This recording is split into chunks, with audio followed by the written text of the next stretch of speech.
Sometimes we forget why we're here. It's easy to fall off track. These help us remember. These battle scars don't look like they're faded, don't look like they're ever gone away. They ain't never gonna change. These battles. Growing up, I had a dream, something no one else could see. Tell me what it means when your faith is falling beneath your knees and you can't breathe. Everything you see reminds you of what you're not, or something you won't be. You gotta take what you're given, that's how we live it. Don't be mad at the system, it's simply how we've existed. I hear a lot of people talking like they politicians or choose to be an accountant because it's safe in the business. Not because they wanna do it, just because they heard it pays. And who the fuck wants to be poor knowing that's how we've been raised? Society is getting heavy, I can feel the weight. The pressure of success is like 100 million pounds of shame. And that's the reason I'm staying up late, trying to find a way to escape the stereotypes this day and age is making me feel like the only way I'll be happy is getting signed to a label and making money through rapping. I wanna share my emotion because this world is attacking the very principle of life that lets the people be happy. If you don't have a reason to breathe, why even live? These battle scars are impressions of everything that it is. Don't look like they're faded, don't look like they're ever gone away. They ain't never gonna change. These battles don't look like they're faded, don't look like they're ever gone away. They ain't never gonna change. These battles. If I had a voice that reached 100 million people, I'd tell them there's a reason that we're all created equal. Cause some decide to be great and some decide a sequel to an average person's life is simply what they want to be. So you make your decision, all I know is what I'm given. Won't define the life I lead or the way I dwell in existence. I've seen a greater image on the walls of where I'm living, and the words twisted and scripted remind me of something written. Faith is a gift that is given down to the people. If one believes it, one receives it. It's given if it is needed. Don't ever think you're trapped in a life that you never wanted. Your options are infinite, that's some mathematical logic. I'm not saying I'm a prophet, I'm speaking for what it's worth. These lyrics define my prayers and these battle scars on my church. Not saying I'm a prophet, I'm speaking for what it's worth. These lyrics define my prayers, these battle scars on my church. Don't look like they're faded, don't look like they're ever gone away. They ain't never gonna change. These battles don't look like they're faded, don't look like they're ever gone away. They ain't never gonna change. These battles.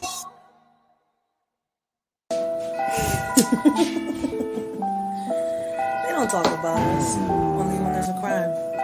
Would you believe me if I was to tell you that in this world, with or without money, we're all richer than the poor? The problem is those that say that I'm reaching out to give a hand and stay they leeching hands is itching, ready to see you missing. Well, thinking what to write, something inside me told me I can freestyle or I can rap. I can go with a rhythm that can make you dance. Tell you what I see on a daily, tell you everything's okay just to avoid dilemma. Or I can simply bring you something positive to the table and warn you of the ongoing problems that we're having. Instead, I have to reach out to my conscience once again as I watch the crime and the violence rise and the kids lose their innocence. Now the concept of forming a home day by day loses its essence. They don't want to hear that. I can't keep my arms crossed in front of the system. If I don't do something, I'm also part of the problem. As guilty as the one that pulls the trigger, like the person in the crowd that hits the record button on their phone to expose a lie instead of the truth for clout. They need 1,000 views. The government doesn't have a solution. The problem started when we took God out the equation. The problem ain't us celebrating. The problem is that we're a nation divided when we should be a nation united and praying. That's how we live today. When problems occur, we come up with a meaning. Laugh a little, move on with no care in the world, as if it ain't mean a thing in this world. If it's like this today, I don't want to see the future. Because nowadays, they'll make a meme out of a person that can't even see the daylight no more. What makes you think they care? They can't even break bread at the table. I don't know how you want to be rappers and lyricists can go on with life, living on an illusion with nothing good to write. Talking about killing someone, selling drugs with pride, until the scripts are flipped and it's someone you love dies. Right? This ain't solved by activating the National Guards and going behind bars. This is deep, this is me and you. And they say as time passed by, we'll heal everything. Shit, you know these scars? I seen time flash by and never feel everything. You get me on standby, ready to kill everything. Alone in the mirror looking at myself, say, girl, you're everything. You don't need for anything.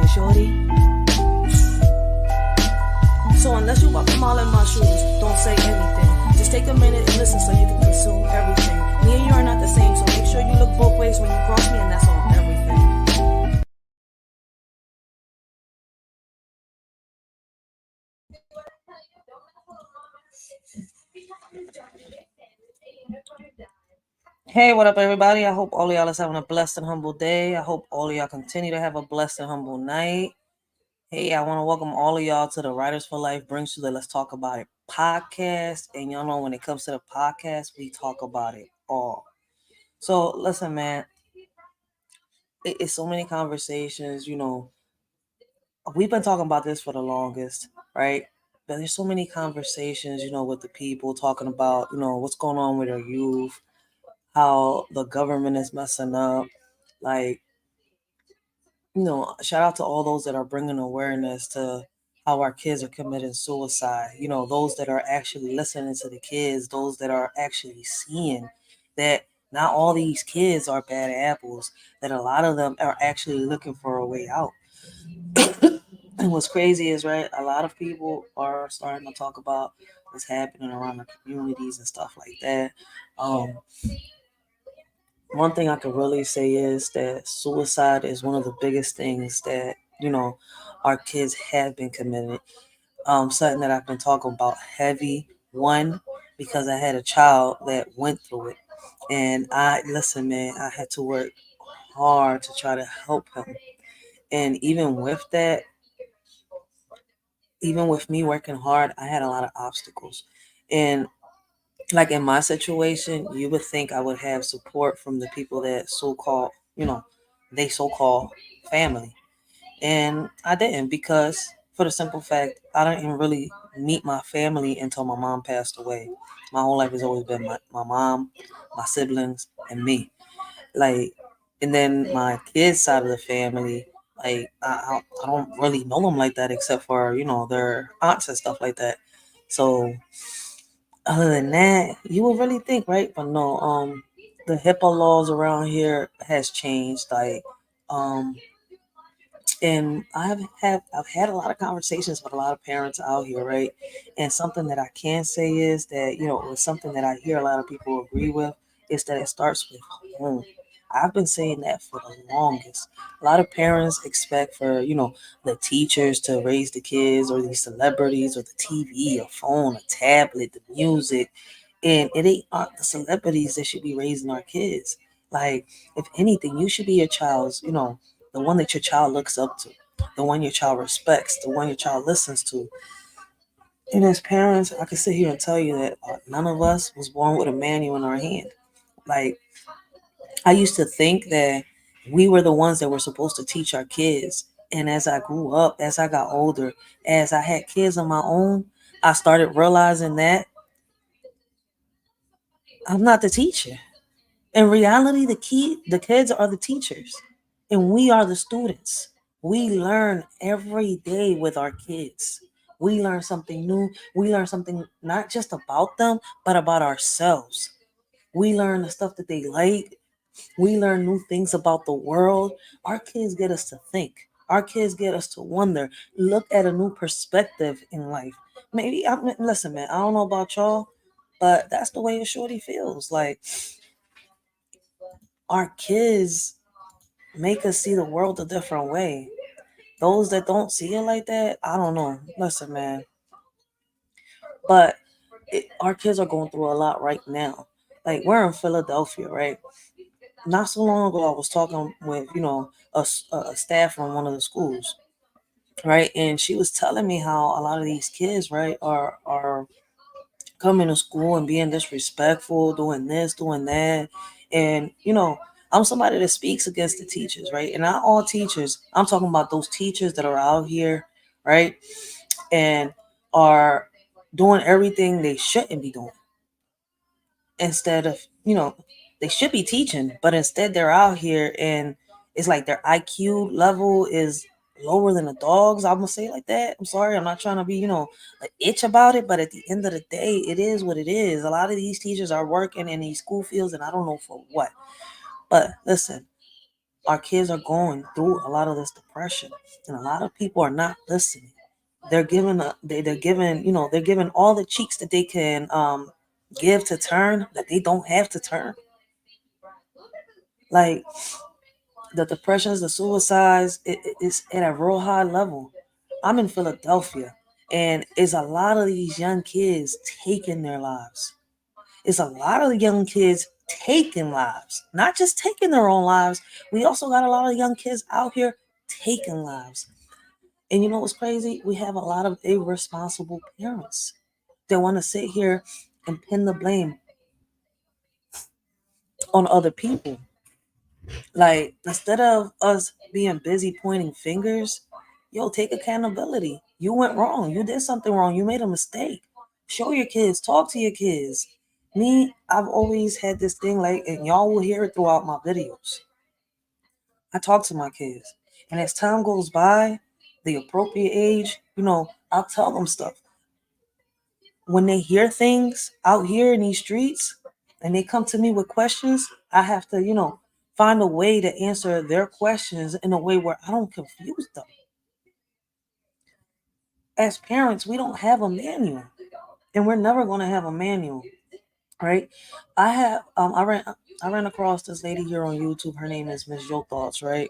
Shout out to Miss Joe Thoughts. I really love this woman. Like, she's older than me, so I give her her respect. Like, to me, she's like, I consider her as what we need now as our elders.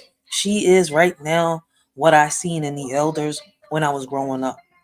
She got the respect from me that I would give to these elders that I gave when I was growing up, because she gives it, she shows it. And even though I don't know her, in person, I don't know her from a can of paint, the vibes that she's given, the way she talks, like, yo, like, the wisdom in her, I want the kids to hear it.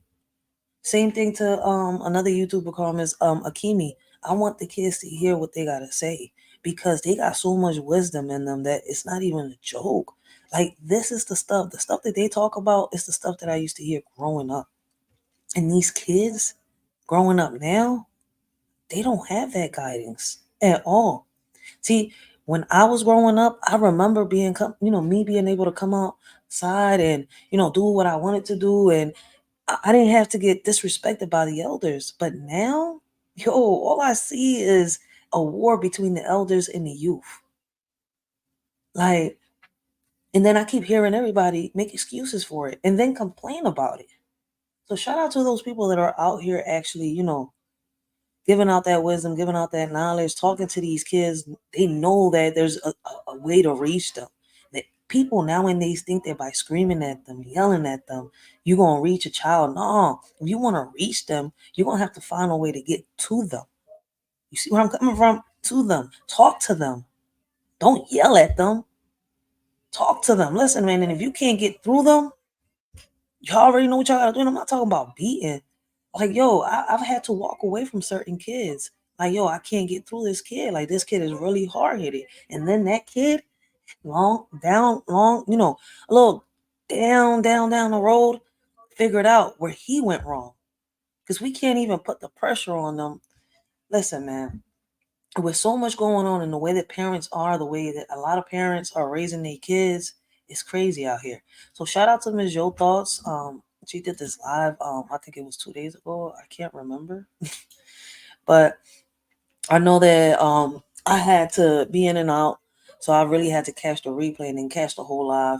And I love her perspective on this live. Like, she's speaking, she's on point with the topic.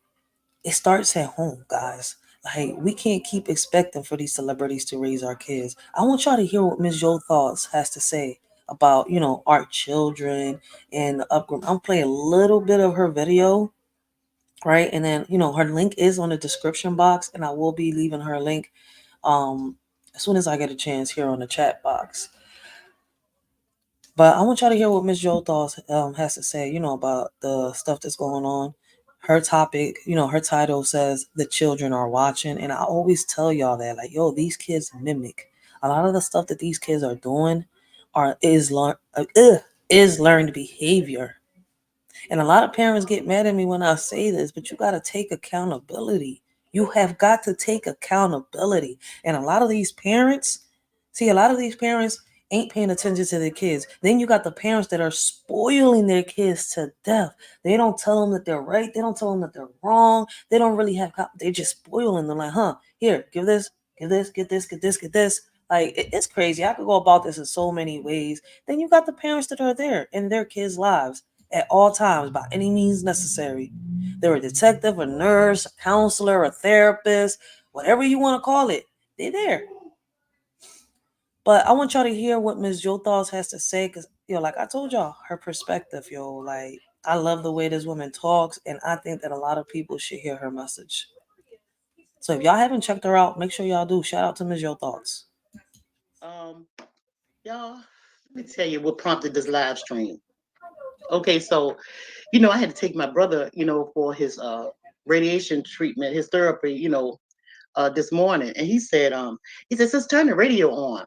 You always driving without the radio on." I said, "I don't like to hear all that noise." Anyway, he operating the radio, and the first thing I heard was how many children has died unalive themselves by violent wounds, gunshots, and they said that the ages for the that they were in were from ages 13 all the way up until ages 17. And it said, I couldn't believe what I heard. It said 20. All right, I'm gonna pause it right here real quick, right? And for those of y'all that don't know, if y'all go look up the statistics, the analytics, whatever y'all want to do, whatever y'all want to call it, y'all go do your own research. She's not lying. The suicidals, the gunshots, that's why y'all heard me say a minute ago, like these kids ain't just taking their lives. These kids are taking lives. It's at a high rate right now. And what shocks me even more is, right, believe it or not, a lot of the parents are involved in a lot of these things that the kids are doing. Believe it or not. I want y'all to like really pay attention, right? A lot of the stuff that's happening right now, we made it this far, right? They changed bills, they made laws, they did the rules, right? All of this. And it's like a lot of people are trying to take us back to the ice age, take it back to the way where, slavery existed, where parents used to sell their kids, where it's like, yo, they really trying to take it all the way back with everything that's happening right now. But these kids right now are so unguided. And you know what? A lot of them are smart. It's just that they get ignored. They don't get listened to. They get pushed to the side. And then what do we got? Nothing more than just menace to society. But yo, she is on point with everything that she is saying. And y'all know that I don't speak on YouTubers unless I have to. And this is a topic that I have to bring up because, a lot of YouTubers ain't focused on the current events. A lot of YouTubers ain't focused, on giving a message. So shout out, I will speak on these YouTubers like, yo, this right here is what needs to be heard. So let her, say what she got to say, and then I'll give y'all my perspective. I do got to pause it. This is not my video. I don't know how it's going to go. See, like I say with all my videos, when I react to somebody that's here on YouTube, like I got to pause it. It's not my video. So I do apologize for that. But if y'all want to watch the video uninterrupted, y'all can go check her out. Her link is on my description box. That they were in were from ages 13 all the way up until ages 17. And it said, I couldn't believe what I heard. It said 22 children passed away in that short period of time. So I'm thinking, well, I told my brother, I said, cut that off. Just cut that off. But then my spirit kept on messing with me. It kept wrestling with me, even after I, finished with him and everything and took him where he needed to be and go. That thing really wrestled with me. So I asked myself the question, why? Y'all know I'm the why girl. Come on in, bushwashers. You can come on in. I ain't gonna hurt you. Come on in. So I'm like, why are so many children in violent crimes and stuff and getting killed? Why is this happening? So then I thought about it. Children do what you do, parents. They don't necessarily do what you say. They hear you, but they don't do what you say. Hey, T-Bone, how you doing, baby? They hear they hear what you're saying, but they do what you do. And so I thought about this, and I'm gonna bring this to you. When you have like a little boy and a little girl, the first thing the little girl do when they growing up, y'all raising y'all children, the first thing she do is she try to copy the mom.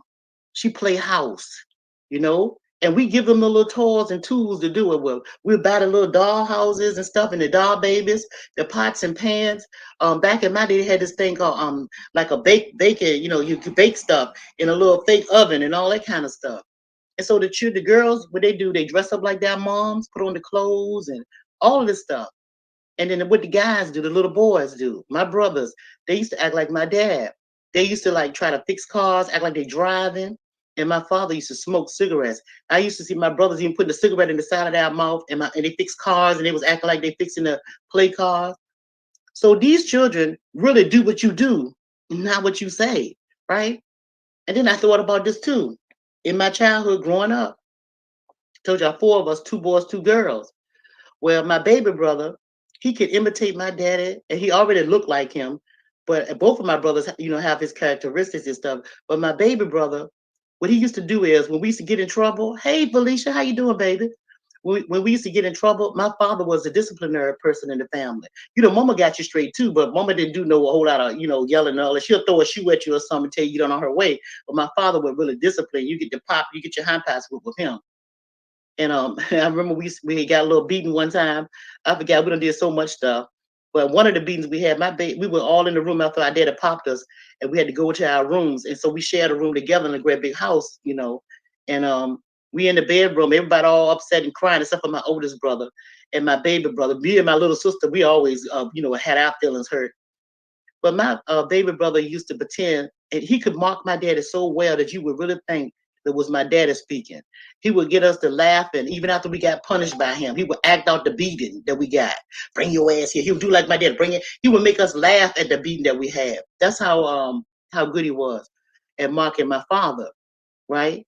So when I heard about all these children dying, I'm like, damn. So what is going wrong? What we doing wrong? And I took some notes so I wouldn't forget this. But think about this. Just think about it. When you raise your children, they look up to you. You the first God that they know, mom and daddy. They look up to you. They be like, I want to be just like him. I want to be just like him, right? So they copy you. Even when you tell them, don't drink, don't smoke, don't do this. Hey, Mr. Keeman, how you doing? When you tell them don't do all this stuff, the children still gonna do pretty much what they want to do, right? Especially if they see you doing it.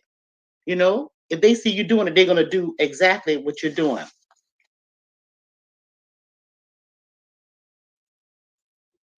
And that's a fact because I be telling people, man, you are a reflection of your kids, and your kids are a reflection of you. And I tell everybody, listen, man, the seed that you plant is it depends. When you plant the seed, right, it depends on you how it grows.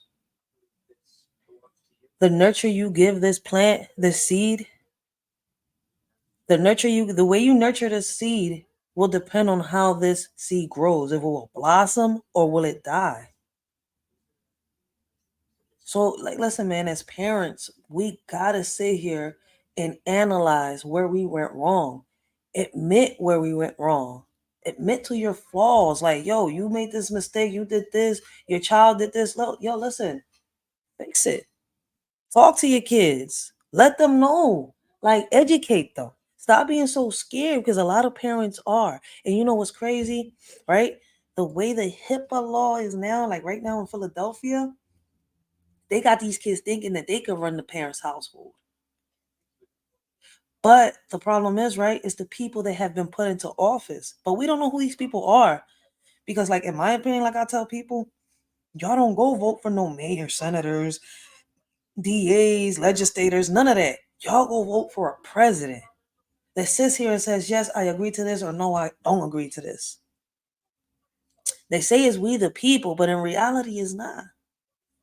This is America, land of the free, where you got to pay for water, even the air you breathe. We can make a change. Listen, man, you know what the problem is, right? A lot of y'all's about to get mad at me for what I'm about to say. A lot of y'all might agree. A lot of y'all I might get y'all to start thinking, right? And a lot of y'all might just say, fuck you. Like, you wrong. Like, what the is you talking about? But y'all, I don't know if y'all understood or gripped the message when Malcolm X put it out there, right? I think y'all only understood the part where he said, by any means necessary, right? I think that's the only part that people understood because y'all living on a dream. That's what this land is built on dreams. Y'all is so busy always. Like y'all, I always hear everybody, right? And what's crazy is, right, I even noticed this. We even celebrate. We got a day for Martin Luther King. Do we got a day for Malcolm X? They say they celebrate his birthday, but do they really? Like I always hear Martin, Martin, Martin, but Martin to me, I feel like a lot of people, he was an industry plant, as they so call it. We need to reach our kids. And a lot of people need to realize that it's not going to be through the celebrities. It's not. It's not. Let's keep listening to Ms. Yo thoughts, y'all. Because I love her perspective. So I thought about this too. I said, if children do what you do, then what are you doing wrong? Right? You know, sometimes, you can't tell the children not to do something and then you turn around and do it because they be like, well, damn, well, when I get grown, maybe when I get grown or old enough, I can do what they do. So still in the back of their mind that when they get grown, they can smoke cigarettes, they can drink, they can party, they can cuss because they say, well, I might be too young. Mom and daddy keep saying you're too young for this. So when they get older, they feel like, okay, well, I'm grown, I'm 18, I can do all these things that they taught me not to do. So what we're in turn doing is teaching our children to be like us. That's what we're doing. We are teaching our children to be like us. So are you guys displaying bad behavior? Because let me tell you something. I can remember a time that my father was on the phone. This is a house phone. Thanks everybody coming in. Hey Bolo, how you doing, baby? Thanks for stopping through. My father was on the phone, on the telephone. He was upstairs in the room. And back in the day, we had like they had in my mom and dad's bedroom. They had this great big dresser. It was tall, but it had a great big mirror on it. And my father was upset. He was talking to his baby sister on the phone, right? I mean, his voice was raised so high, and I heard him say, "Where you at? Where you at? Don't you talk to me like that." And my father was older than my aunt. It was his baby sister. And he said, "Don't you talk to me like that. Where you at?" Like he wanted to get at her. And I can remember being at the top of the steps, of the stairway. We had 17 steps to go all the way up to the top. And I looked at my dad's room and heard him hollering and stuff. Next thing I know, my dad took his fist when he was asking, "Where you at?" He took his fist and said, "Oh, boom." And he hit the mirror, the grand big dresser mirror. That shit, I mean, it went into pieces. And then when he realized I was there, he hung up the phone. But he had that temper. And then, so and my mother says that I have the temper of my father. So all of my life, I've been trying to avoid or trying to figure out how to control my temper. And so a lot of times, y'all, when I told y'all that this channel is not about beef, it's because I know my temper. I also, over the years, have learned how to, manage it. We pause her right there, right? And I can agree with her with that. I heard a lot of old heads say how, you know, when their parents was raising them, they wasn't allowed to be there. The kids ain't allowed to be in the conversation. Well, nowadays, kids are all up in parents' conversations, especially when the parents. Let me see. Did I unmute myself? Yeah.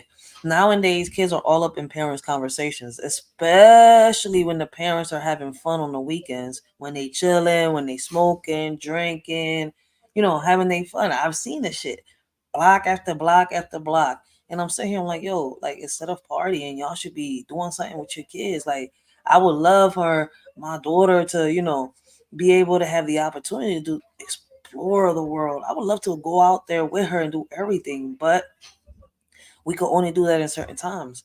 But I noticed that y'all can't take y'all kids out, right? Not to a museum, not to a zoo, not to this, not there. But every weekend, y'all partying with the radios loud, disrespecting the neighbors, 2 o'clock, 3 o'clock in the morning. Then these parties end up into fights. into arguments, cops being called, people being arrested, and stuff like that, right? And the next day, you end up seeing these little kids doing the same thing they just saw their parents doing. They go to school talking and doing the same thing they saw their parents doing. Y'all don't see nothing wrong in that picture? These kids are mimicking exactly what they see these adults do.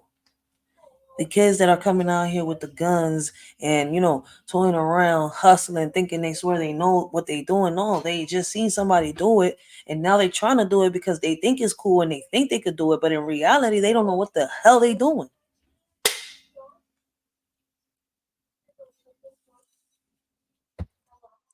I'm not here to offend nobody. I'm not here to judge nobody. I'm not here to bring nobody down. But we do need to have these topics, and a lot of parents need to have these conversations with their own kids. But a lot of parents choose not to. You know how many parents I've heard out there say, "Oh, I'm not going to talk to my kid about that. They don't need to know about that. They don't need to know about that." But okay, you're not talking to them. But in the same breath that you're not talking to them, somebody out there is explaining to them what your child needs to know because they're over there asking the questions. They know you're not going to give it to them. Or you got the parents out there that are arguing and fight with their kids. These kids are smart and they're learning and they're getting their answers, whichever way. And what's crazy is, right, we could preach all day, respect and honor your parents, but are these parents out here respecting these kids? These kids that are coming out here lashing out and hanging with our kids, and now our kids are doing this, and we're thinking like, yo, listen, man, these kids learn behavior from everywhere. They learn it from their auntie house, they learn it from their grandmama house, they learn it from a friend's house, from a neighbor's house. From everywhere they go, they learn something. And that's why I give a shout out to those parents out there. They are like a detective because listen, what what y'all don't realize is, right, that our kids end up growing up and they turn into adults. I keep telling everybody that they grow up and we was them at one point. We was them. And so many people saying, they could do this, they gotta do this. Oh, they gotta learn. We ain't have this back then. That's the whole point. It's like I tell my son, yo, listen, I give you enough rope to hang yourself. It's up to you. I have conversations with them. They have questions I answer. Because I prefer for me to answer their questions than for them to go out there and find it out through somebody else. But now they're sitting here giving it to them another way. Now my child is over here thinking this, and I'm trying to explain to them, no, it's not like this. But they got in their head that it's like this because they went and got their answer over there. And now what I say doesn't matter. So a lot of y'all parents need to realize that y'all have to talk to y'all kids, whether y'all like it or not. Some conversations ain't comfortable, some conversations ain't easy, but those are your kids. You brought them into this world. You need to raise them, teach them morals, respect, honesty, and loyalty, and all the above, man. But a lot of y'all don't give a fuck. A lot of y'all females is too worried about these men and what they doing. A lot of y'all men are in y'all bag acting feminine as shit. So shout out to them men out there that are trying to be in their kids' life, and by any means necessary, they keep fighting. Because too many of these men out here are quitting because they have no way to be a part of their kids' life, because either they end up in jail or they have to leave the state because the baby mama shot out. Some of these baby mamas ain't shit. But y'all want these kids to get it, to respect, to do all this the right way. Uh who's going to show them? Because there's only a few of us out here that are willing to speak up, that are bold enough to talk, and are bold enough to say here, yo, we can be a village. There are a lot of men out here that I've seen say here, yo, listen, man, I'm bringing your kid right here. Like, yo, talk to them. Because you lucky it was me that came across them and not somebody else. Because if not, you would have seen your child in the news. People don't want to listen. Shout out to Ms. Akimi. But and I told y'all about the first fight I ever was in. I apologize for that. I didn't mean to say that. Ms. Joe thoughts. I read Ms. Akimi right here in the chat, and then I said Ms. Joe Akimi. Like, oh, I didn't mean to do that. Ms. Joe thoughts. But Ms. Akimi is somebody else, yo, too, that brings out that knowledge, that wisdom that a lot of the youth needs to listen. I don't care if you're 18, 19, 20, 21. You still learning. 22, 23, 24, 25. I was still learning at the ages, yo. And I'm still learning at the age of 34. and how I beat that girl so bad and she still got the scars to this day. But anyway, I've never gotten but one fight in my whole life, entire life, because I know that I saw that in him. I could see when he get angry and stuff. It was in me. I was raised with him getting angry and stuff like that. He never hit my mom or nothing like that. He never raised his hand to us in anger. But if anybody ever messed with anything that belonged to him, they were in trouble. They would get hurt, right? So when I look at this thing on this YouTube and I think about it, I said, well, wait a minute. A lot of you guys are raising children. A lot of y'all are raising children. Some of your children are grown. But just because the children are grown don't mean that they still don't display your behavior. So when you have an argument with somebody, you cussing them out? Do you cuss? Right? Do you raise your tip? Are you ready to fight them? How are you showing your children how to act when they have a disagreement? Right? Did you teach them that? Because a lot of times we talk about we don't let the other people. Yo, that's a fact, Miss Yo Thought. Listen, man, I could personally sit here and vouch for that. I had to apologize to my kids, not once, but twice, because at times the way they was reacting and lashing out towards people, I had to sit here and realize, right? And I'm glad Miss Yo Thought said that. I had to sit here and I had to realize, right? Because one day I sat here and I asked them, like, yo, why is y'all behaving like this? And like, Mom, but you do the same thing.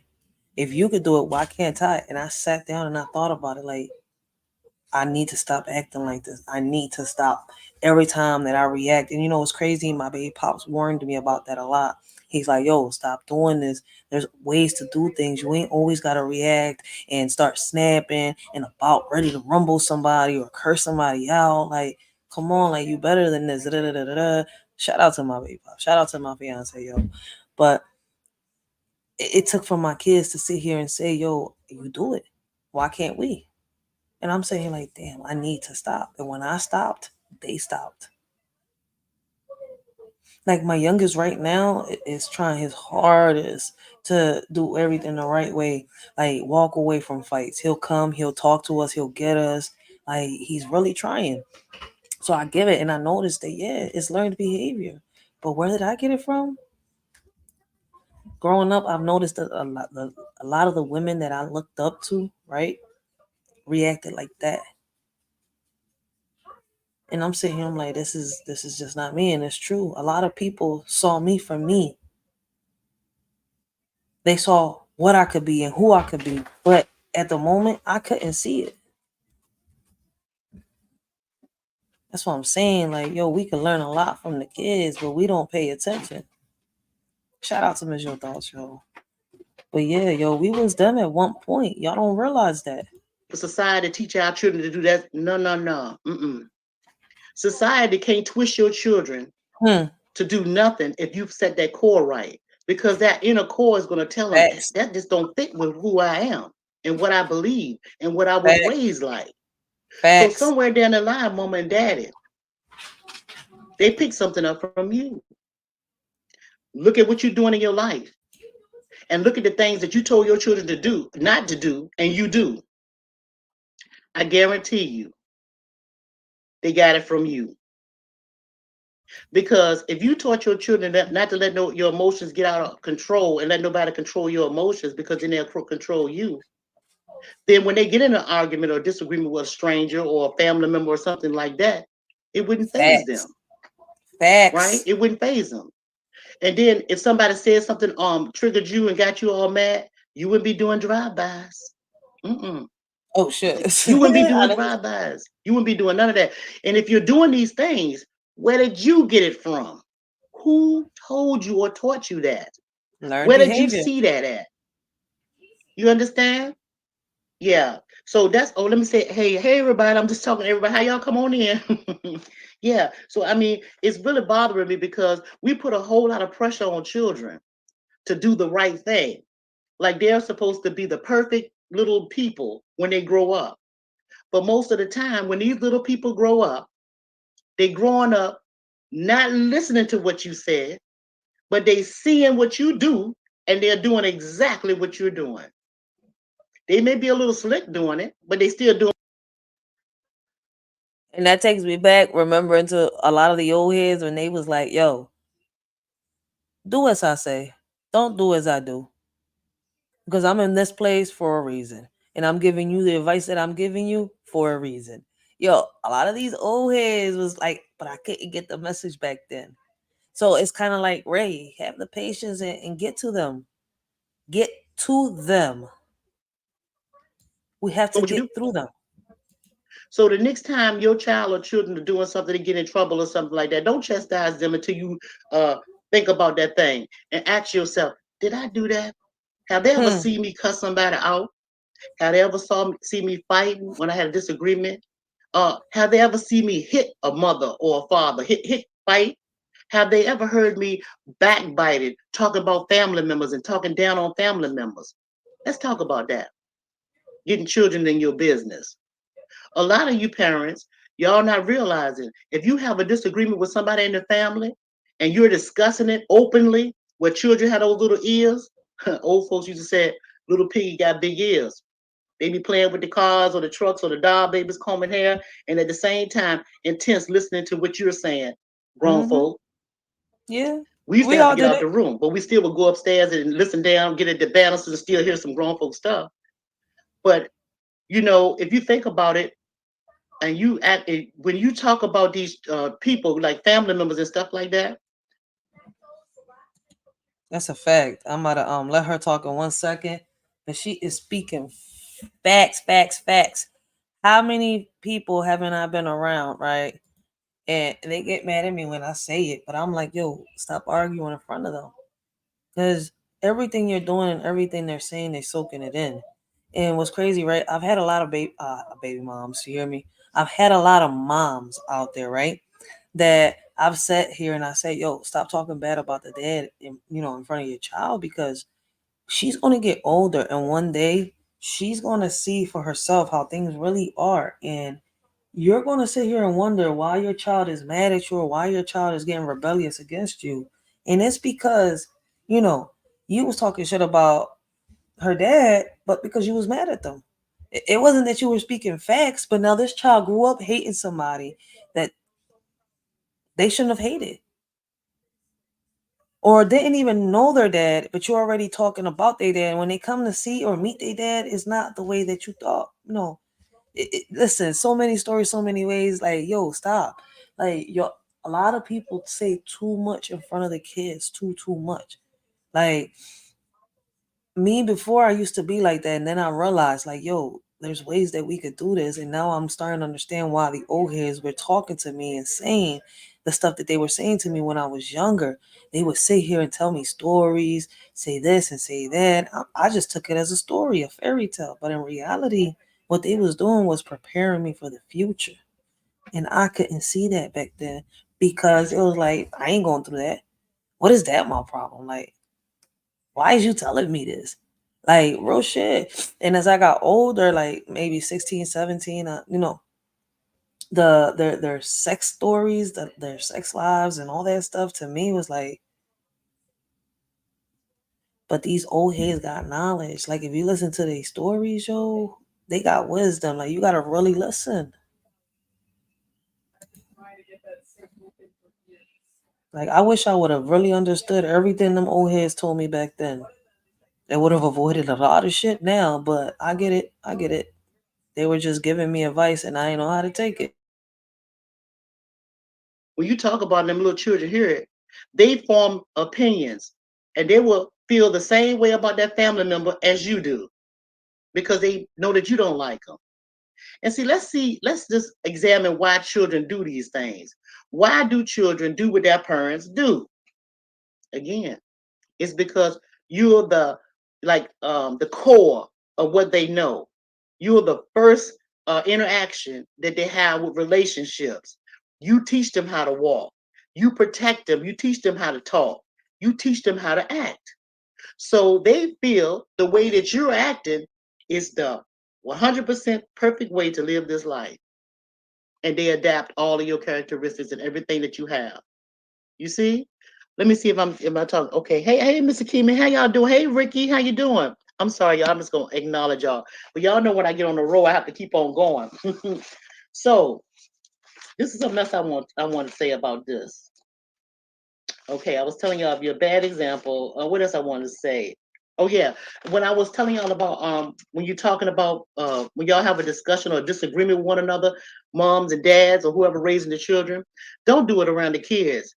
Because kids feel like they have to pick sides, right?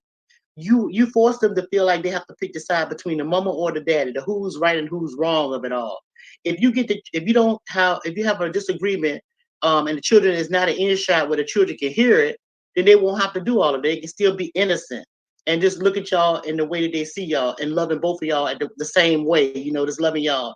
But if they see y'all bickering back and forth and all of that kind of stuff like that, and maybe daddy made mama cry, and maybe mama crying because she emotional, not because daddy hit her or nothing like that. Or maybe daddy said something to the mom that struck her to the core or whatever, and the child see the mama cry.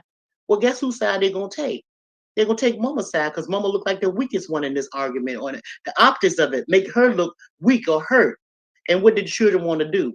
They want to love their parents, so they're gonna love on the one that look like they the hurt one, right? So it's real important that you pay attention to what you're doing around these babies, your actions. You have to be really, really careful with your actions around these kids. You know, I just think it's really sad that so many children have lost their life. These little young people are losing lives and reacting on stuff, probably childish stuff at such a young age. When I heard that, I mean, it was like in 6 weeks they were saying how many children. It was 100 and some teenagers that have passed away from violent crimes. And so now they have this is in Virginia. Now they're having a special force that they're supposed to be getting together, and it's going to be in trouble spots, right? Probably in the project area, stuff like that. And they said around most of the schools and stuff like that, because that's where some of the crimes have happened. But I think it's really sad because I asked myself this question: Who were their parents? Who are their parents? What did they see, right? Not what they were told by the parents, but what did they see? What examples were set for them? And some of y'all may not have any children. Well, let me tell you something. Just because you don't have any children, don't mean that children don't look up to you. Because a child might like, or especially a boy child, say you're a man, a grown man, and you driving a nice car. A young teenage guy might like, which admire some of the things that you have. Maybe it's a nice car that he aspired to get. But if you sell, I'm gonna pause it right here, right? Because she was just talking about the statistics, right? About how the kids are dying on due to violent crimes, right? And she is not lying. We're about to get back to Ms. Joe thoughts in 1 second. I don't know if anybody's in the chat, but it looks like not. But anyways, like I said, I'm here to bring awareness. Let me see where we at.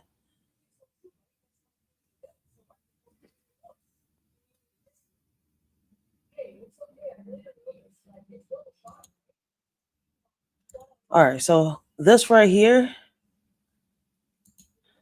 I just Googled it up for y'all. Hopefully y'all can see it. Let me get y'all to the bigger screen. Hopefully y'all can see that, right? This right here is suicide rates, right? It says that 22% of high school students reported having seriously considered suicides in the past year. The percentage is the highest among females, 30% American Indians, Alaska Native, 20% and lesbian, gay, or bisexual teens, 45%. CDC 2023, 10% of high school students attempted suicide in the past year. Who has the highest suicide rate in the world? Lesotho. What is that? Okay. Nowhere is. Let me go to the big screen. Nowhere is it more serious than Lesotho. This landlocked mountainous kingdom of 2.3 million people, encircled by South Africa, has the highest suicide rate in the world, with 87.5 suicides per 10,000, no, 100,000 people. Whoa. All right. What is the age of suicide in youth? Suicide, however, remains the cause for the highest number of deaths among the youth aged 10 to 29 for the past 3 years. Within the age group, Samaritans of Singapore SOS observed in the increase from 22.3% in 2020 to 29.6 in 2021 among all suicides recorded across the nation. What profession has professions with the highest suicide? Let me see. The 2021 suicide rate among U.S. persons of working age is approximately 33% higher than it was 2 decades ago. Major industry groups with the highest suicide rates include mining, construction, other services, art, entertainment, and recreation, and uh, agriculture, forestry, fishing, and haunting. What? Hunting? Like, for real? Ah, let me see. What state has the highest? Who has the highest rate of suicide among youth? Okay, here we go. American Indian and Alaskan Native youth have even higher rates of suicide with a rate of 36.3 per 10,000 in 2021. For white youth, the rate in 2021 was 12.4 per 100,000 compared with 7.9 for Hispanic or Latino youth and 9.4 Asian youth. The CDC report paints a picture of US high school students in distress. So something's off here. Hmm.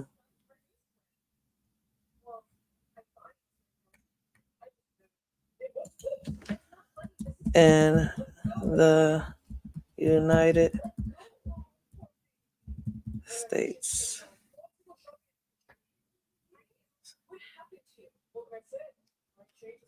Yeah, because I was like, yo, I was on a different page earlier. Like, wait, what's going on? This is like showing me all over nationwide. Can I get to America, please? United States? Sorry. So we read this one already. It's still the same thing. 22% of high school students reported having seriously considered suicide. All right, we did that. What is the leading cause of death for youth 10 to 24? Here we go. Accidents, unintentional injuries are by far the leading cause of death among children and teens. 0 to 1 year, developmental and genetic conditions that were present at birth. What is the suicide rate for people who are 10 to 14? The suicide rate for people aged 10 to 14 declined.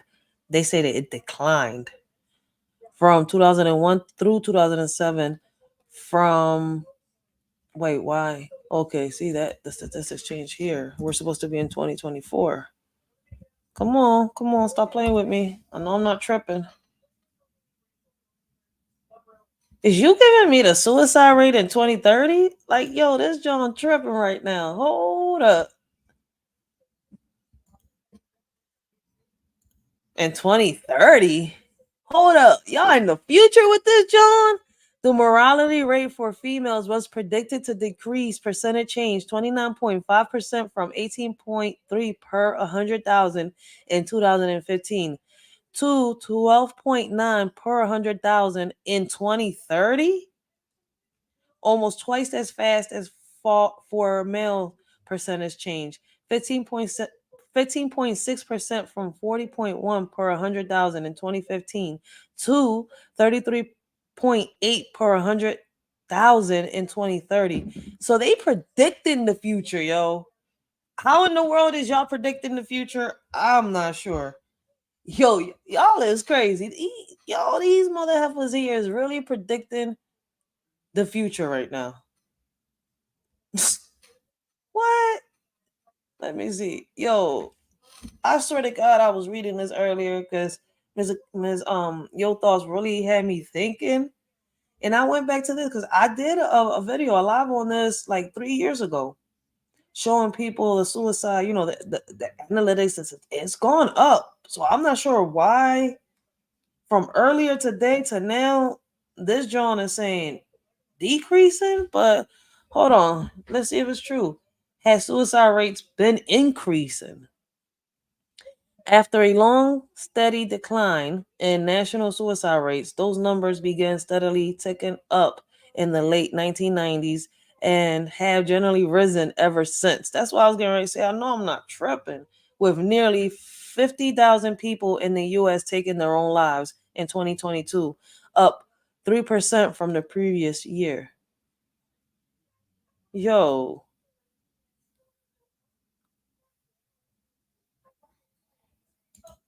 is suicide the leading cause of death for 15 to 29-year-olds in the United States? Suicide is a major public health problem. Each year, more than 700,000 people take their own life. It's the fourth leading cause of death among 15 to 20-year-olds, 29-year-olds. Who has the highest suicide rate in the world? Okay, well, I read that one earlier.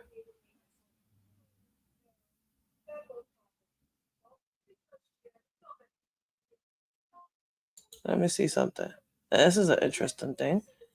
Have suicide rates increased since social media? Since social media was introduced, some people have taken their lives as a result of cyberbullying. Furthermore, suicide rates among teenagers have increased from 2010 to 2022 as social media has become something that people interact with more throughout their day lives. And as a fact, the same way that the bullying, leads to a lot of the youth out here in our streets to commit suicide, it's the same way that the bullying on these social media streets lead to a lot of our youth on up. I'm gonna say youth to people in their late 20s and early 30s to commit suicide because of the stuff that people do and say here on social media. See, people take it as a game, but there's a lot of people actually going through some stuff. And when they come on here, it's like the people that I see get bullied the most are the people that, either have a special needs problem or are on here, speaking their story, trying to speak on their story, bring awareness or something. Like, I don't know why people have a tendency of bringing them down, but it does and it happens. And what's crazy, I myself have witnessed a lot of videos surface online of people actually doing this, and it is heartbreaking. But people don't care unless the devil comes knocking at their door. What is the leading cause? What is the number one leading cause of teenage deaths? Leading cause of deaths among adolescents ages 15 to 19 years: accidents, unintentional injuries, and homicides, suicide. And like I said earlier, a lot of these teens aren't just taking their lives, they're taking lives.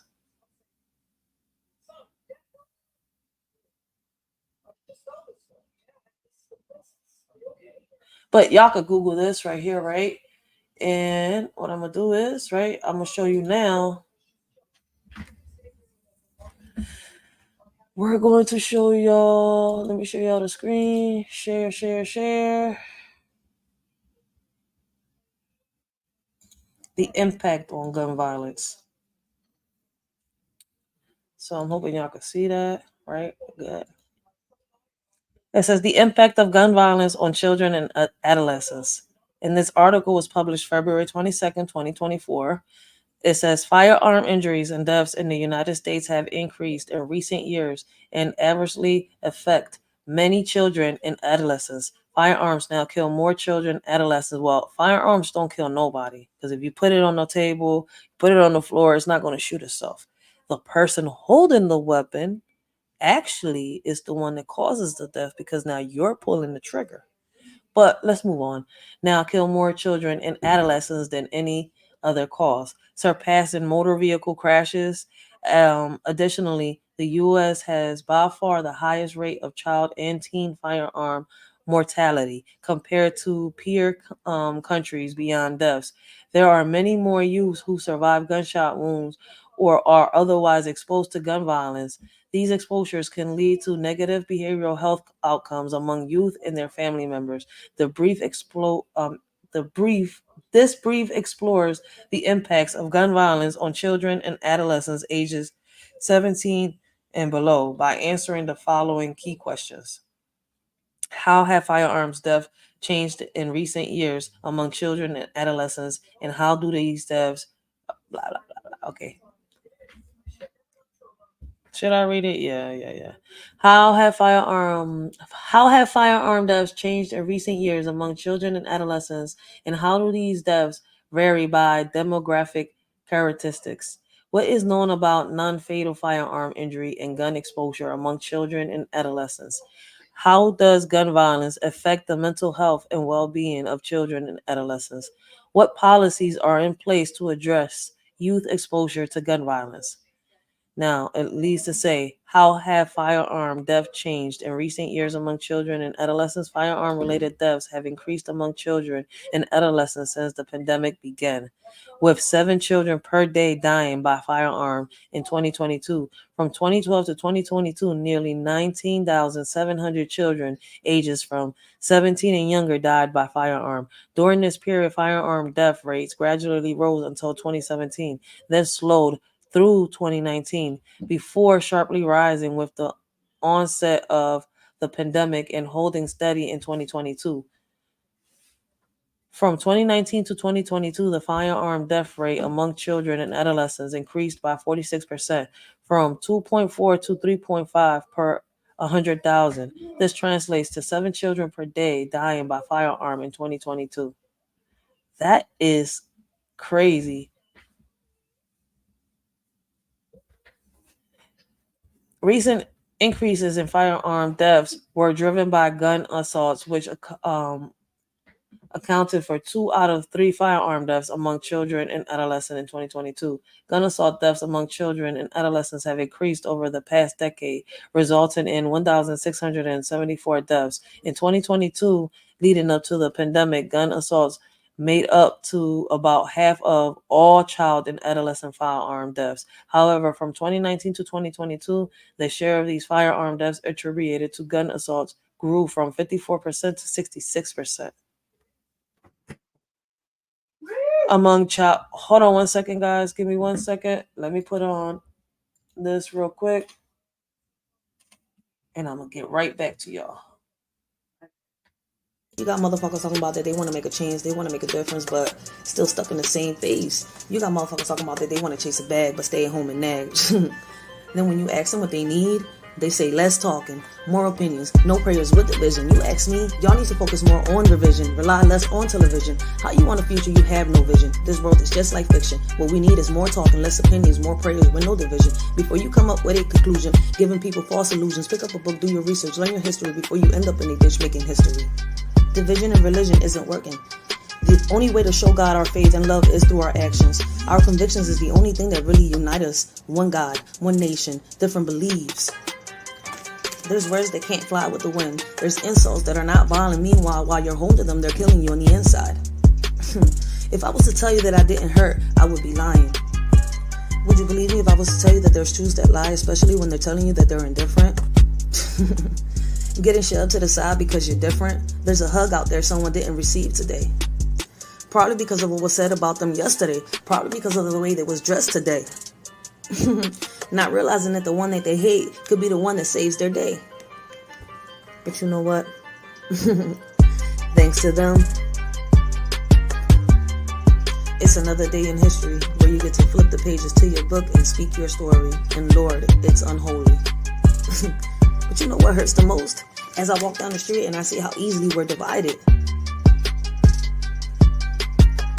When we all should be united. One body, one mind, one soul, a million talents. Lord, without you, we're all divided. Forgive them, Lord, for they don't know any better. They don't know that there's someone out there that loves them.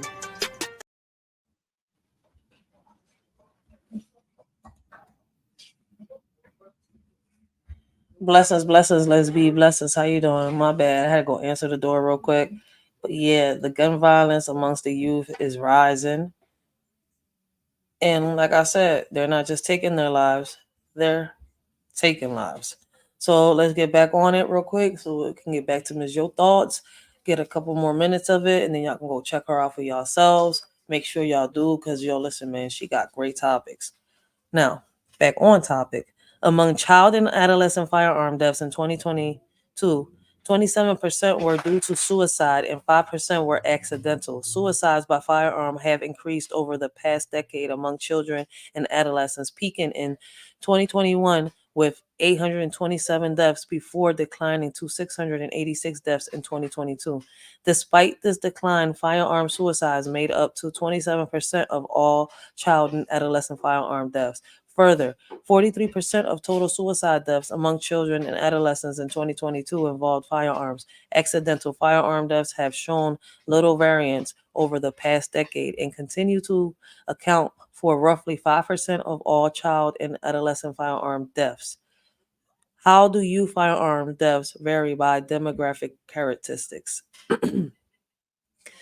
Firearm death rates have sharply increased among Black and Hispanic children and adolescents since the pandemic began. In 2022, the rate of firearm deaths among Black youth was 12.2 per 100,000, substantially higher than any other racial and ethnic group and 6 times higher than white youth. Figure, wait, what? Okay, I don't have to read that part. Damn, I don't know why I just did that. I did so good reading this article tonight. What the hell? Additionally, from 2018 to 2022, the rate of firearm deaths doubled among Black youth and increased by 73% among Hispanic youth, while firearm death rates for America, Indian, and Alaska Native youth fluctuated over the same period. They remained higher than the rates of their white, Hispanic, and Asian peers. Throughout the period, white youth experienced relatively stable and lower firearm mortality rates from 2018 to 2022, 2.0 per 100 deaths, while Asian youth had the lowest firearm mortality rates across the period. I bet they use swords. Not to be racist. Not, I don't want to sound like that. I was just making a joke. I was watching a movie earlier. I was cracking up. The boy was using the sword instead of the gun. He threw that joint to the side. He picked up that sword and he went, wow. I like knives personally too. I don't want no gun. Shit. If I have to, fist. I wish they dropped the guns and dropped any weapon and just, a fist. Use your fist. But nope. The recent increase in firearm deaths among Black and Hispanic children and adolescents were primarily driven by gun assaults. Damn. Since the onset of the pandemic, the gap in gun assault deaths rates between Black and white children and adolescents has significantly widened, while the gun assault death rate among Black youth grew from 4.9 to 10.3 per 100,000 between 2018 and 2022. The death rate remained steady and below 1.0 per 100 death among white youth. The gun assault death rate among Hispanic youth doubled during this period from zero point 0.9 to 2.0 per 100 death. Per 100,000 between 2018 and 2022. Firearm suicide rates have also increased among Black youth in recent years from 0.7 to 1.1 per 100,000 from 2018 to 2022. Meanwhile, firearm suicide rates have remained steady among white youth, and by 2022, rates were similar between white and Black youth. 1.2 versus 1.1 per 100,000 firearm suicide and assault rates were not available for other non Hispanic race groups. That is crazy, yo. As a result, wait, yeah, I am off mute. I gotta make sure. I gotta go back to the stream yard to check. Damn. All right. As a result of worsening trends in firearm deaths in 2022, Black youth accounted for 48% of all youth firearm deaths, although they made up only 14% of the U.S. youth population. So the math ain't mathing. Anyways, shit, I wish I had somebody that knows these little numbers right here. I'm like, yo, make this math add up for me real quick. From 2018 to 2022, the share of firearm deaths attributed to Black children and adolescents grew from 35% to 48%, and the share attributed to Hispanic children and adolescents grew from 16% to 19%. Firearm death rates for male children and adolescents are over 4 times higher than their female peers. From 2018 to 2022, the rate of deaths due to firearms increased by 50% among male children and adolescents, but remained lower and stable among females. Okay. Among firearm deaths, suicides by firearm are more common among adolescents compared to younger children, and accidental gun deaths are more common among younger children and adolescents. Gun assault accounted for roughly 2/3 of firearm deaths among both adolescents and younger children in 2022. The second most common type of firearm death among adolescents was firearm suicide, 31%, and among younger children was accidental gun deaths, 19%. Firearm deaths rates among children and adolescents vary considerably by state. However, almost all states have seen a growth in these deaths rates in pandemic years. During the pandemic year, the state with the highest firearm death rate among children and adolescents were Louisiana, Mississippi, and the District of Columbia. 8.8, 8.8, and 8.4 per 100,000 respectively for combined years 2020 to 2022. The state with the lowest firearm deaths rates were Massachusetts, New Jersey, and New York, 0.6, 0.9, and 1.1 per 100 deaths, respectively, for combined years 2020 and 2022. Almost all states experienced an increase in firearm death rates from pre-pandemic to pandemic years, with the largest changes seen in North Carolina, Wisconsin, and Montana, 104%, 100%, and 84%, respectively. Damn. What do we know about non fatal firearm injuries and exposure among children and adolescents? The number of non fatal firearm injuries far exceed the number of firearm fatality. Oh my God, what's going on? Fatalities among children and adolescents. However, estimates vary, with research suggesting non-fatal firearm injuries occur anywhere from 2 to 4 times more often than firearm fatalities. Fuck. Recent data also indicates that since the pandemic began, non-fatal firearm injuries among children and adolescents have increased. The majority of the youth non-fatal firearm injuries are a result of assaults.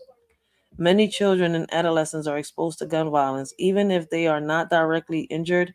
Data on exposure to gun violence among youth is generally limited. However, a recent analysis found that in 34% of unintentional child and adolescent firearm deaths, at least one other child was present during the incident.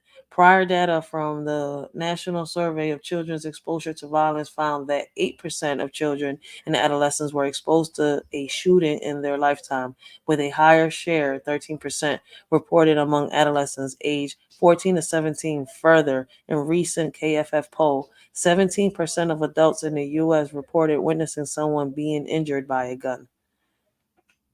Yo, this is really crazy. But I just want to, to read that, show y'all that, let y'all know, listen, man, Ms. Yotars is speaking some facts right here. Like, shout out to her. I am glad that, she did this live and she spoke on the situation and it's bringing awareness. And I think a lot more people should bring awareness to these situations. So let's listen to, we're at 15 minutes, 42 seconds of Miss Yotal's live. All right, let's listen to like another 5 more minutes of this and then we're going to move on and we're going to react to some TikTok videos.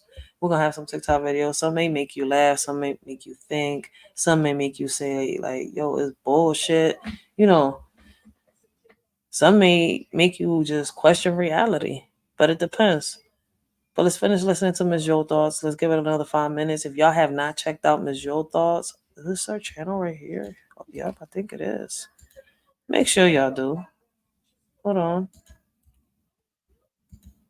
Paste that John. Share that John. Let's get on to the video.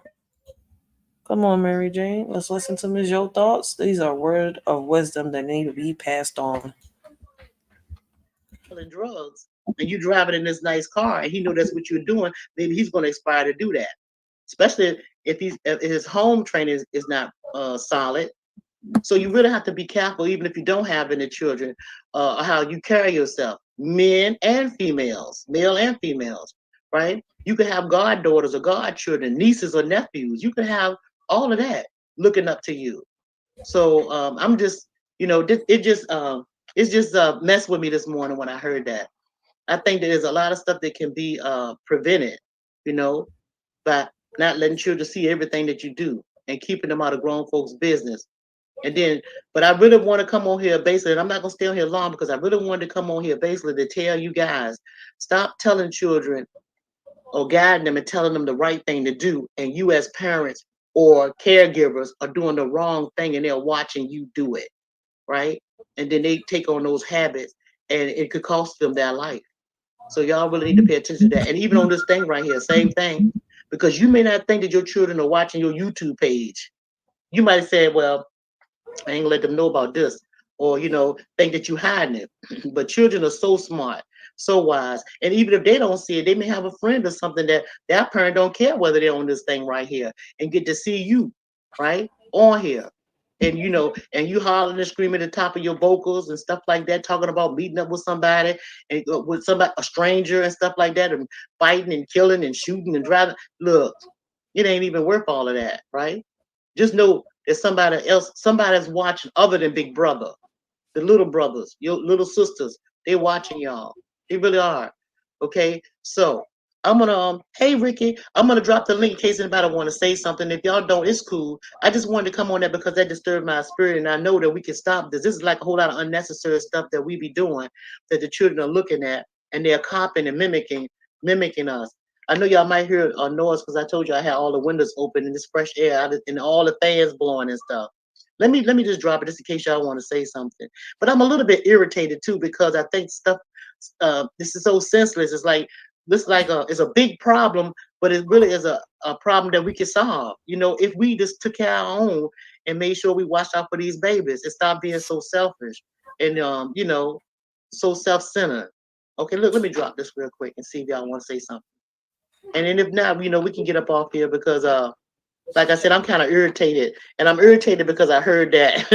I heard that, and I'm like, dang. And there's nothing I can do about it. Can't bring those lives back. And I know the parents that are lost the children. I'm sure they heartbroken. But hopefully this little short live stream can prevent another child from being unalive in this world because they took on some of the actions of the parent. And some of y'all might say, no, how can you say that? Yo, they might have learned it in the street. Maybe. But the first line of defense is home where you're raised at. If you had that solid foundation, I know children go astray and may do something, especially if they get into drugs and stuff like that. That's when they're acting out of character. But if they are in a normal state of mind and was raised in a loving household with nothing but love shown to them by all the family members and stuff, being there where they can talk and all this kind of stuff like that. Children like that don't just go off for no reason. It's not, it's always and my grandfather say it's never a why without a because. It's a reason for the actions and the things that they do. So you just have to make sure you as the parent is not the cause of the effects that's following. Okay, let me see. Then I dropped this dead Jim thing. Let me see. I'm gonna do it one more time and see if I don't know if I did it or not. Okay, hang on one second. Let's see. I told y'all.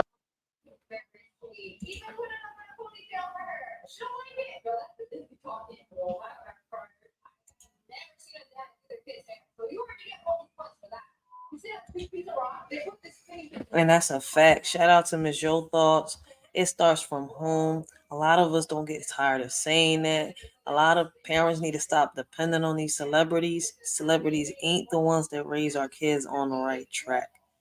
Stop depending on the school. Stop the be a part of your kid's life. Talk to them. Stop being scared of having these conversations with them because as time passes by, you should be able to have these conversations with them. Talk to them. Explain to them certain things when they hear them. Hear these things, you know, let them know. Like instead of screaming at them, yelling at them, find a way to get to them. Reach them. Don't yell at them, talk to them. Don't scream at them, talk to them.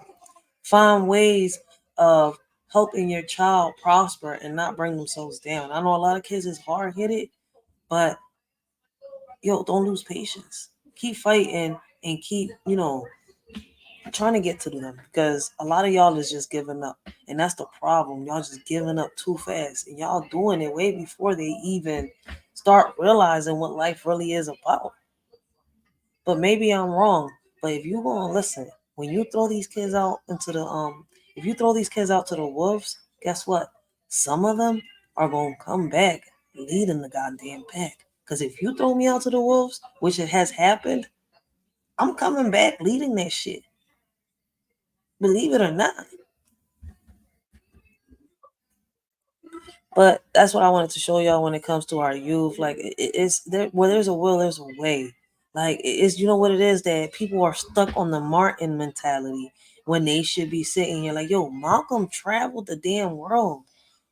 He showed us that we all bleed red underneath. But it's kind of like the only thing that people got of Malcolm's message was by any means necessary. Y'all never grasped the message. Y'all never really grasped that message because all I hear, like I said, is Martin, Martin, Martin. Like, do we even celebrate Malcolm's birthday? Because I see the movies, I hear people talk about him, but all I hear is any means necessary. Did y'all get his message? I guess not. Oh. So if y'all haven't checked out Miss Joe Thoughts, make sure y'all check her out. Great conversations. What was I going to do? She has great conversations and great topics. And I feel as though, to me, in my opinion, I think that this, to me, was the type of elder that I had growing up. This is the type of messages the elders were giving me. And we've lost it. We don't have them elders no more. So to me, she would be somebody that I consider the next generation's, our generation's elder. Like, believe it or not, like, yo, listen to what she's saying. Go check her channel out. Like, yo, them words of wisdoms is what I miss seeing.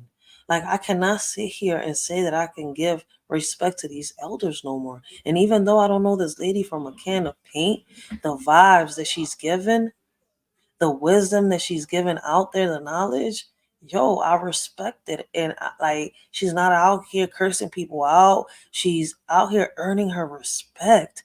And that's what a lot of people forget. People, yo, you don't, respect is not just given. Respect is earned. And I've always respected my elders. But it's like, yo, I keep saying it. I don't know what the hell happened since the pandemic hit. People have been losing their minds. It's like, I don't know what the heck, the pandemic hit them across their fucking heads.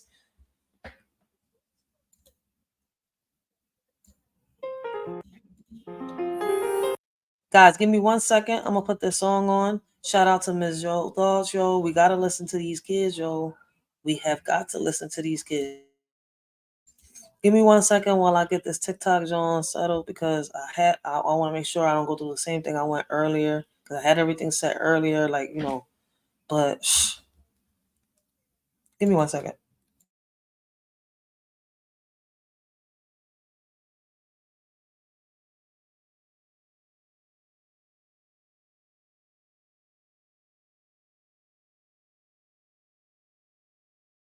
Damn. Okay, here we go.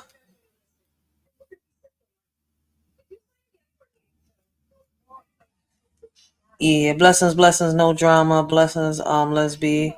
YouTube's been messing with a lot of people's, pages and stuff like that. But hey, we won't get through this. Like I said, I'm here to bring awareness. I had to, react to Ms. Yothal's video. I don't normally react to YouTubers' videos. Unless it's Papa Duck or something like that. But Ms. Yothals is somebody that I needed to react to. I need people to, go watch her message, listen to her message because she's on point and she's actually doing what a lot of our elders used to do with us back then. And I don't see that no more. So like I want people to go see her, see what her message is about. Like we need these elders in our lives. For real, because I could say so much about it. But yeah, we're gonna go right back on topic. Shout out to Ms. Yo Thoughts, but we're gonna react to these videos. We got some YouTube videos. Some will make you think, some will make you wonder, some will make you be like, yo, that's bullshit. Some will make you question reality, some might make you laugh. It depends on the people that's watching it. It's up to you. Y'all could do your own research on the videos that I'm showing y'all, like I have done myself. Don't just go by what a shorty is telling y'all. I suggest that people go do their own research too. I'm just here to bring awareness and give my perspective on the things that are happening. You're supposed to be in bed. Good night. They see you. Bye. Go ahead, mamas. Or you won't go to the dollar store tomorrow. Huh? Good night. You're supposed to be in bed. Go. Oh, good night. You're still up, right?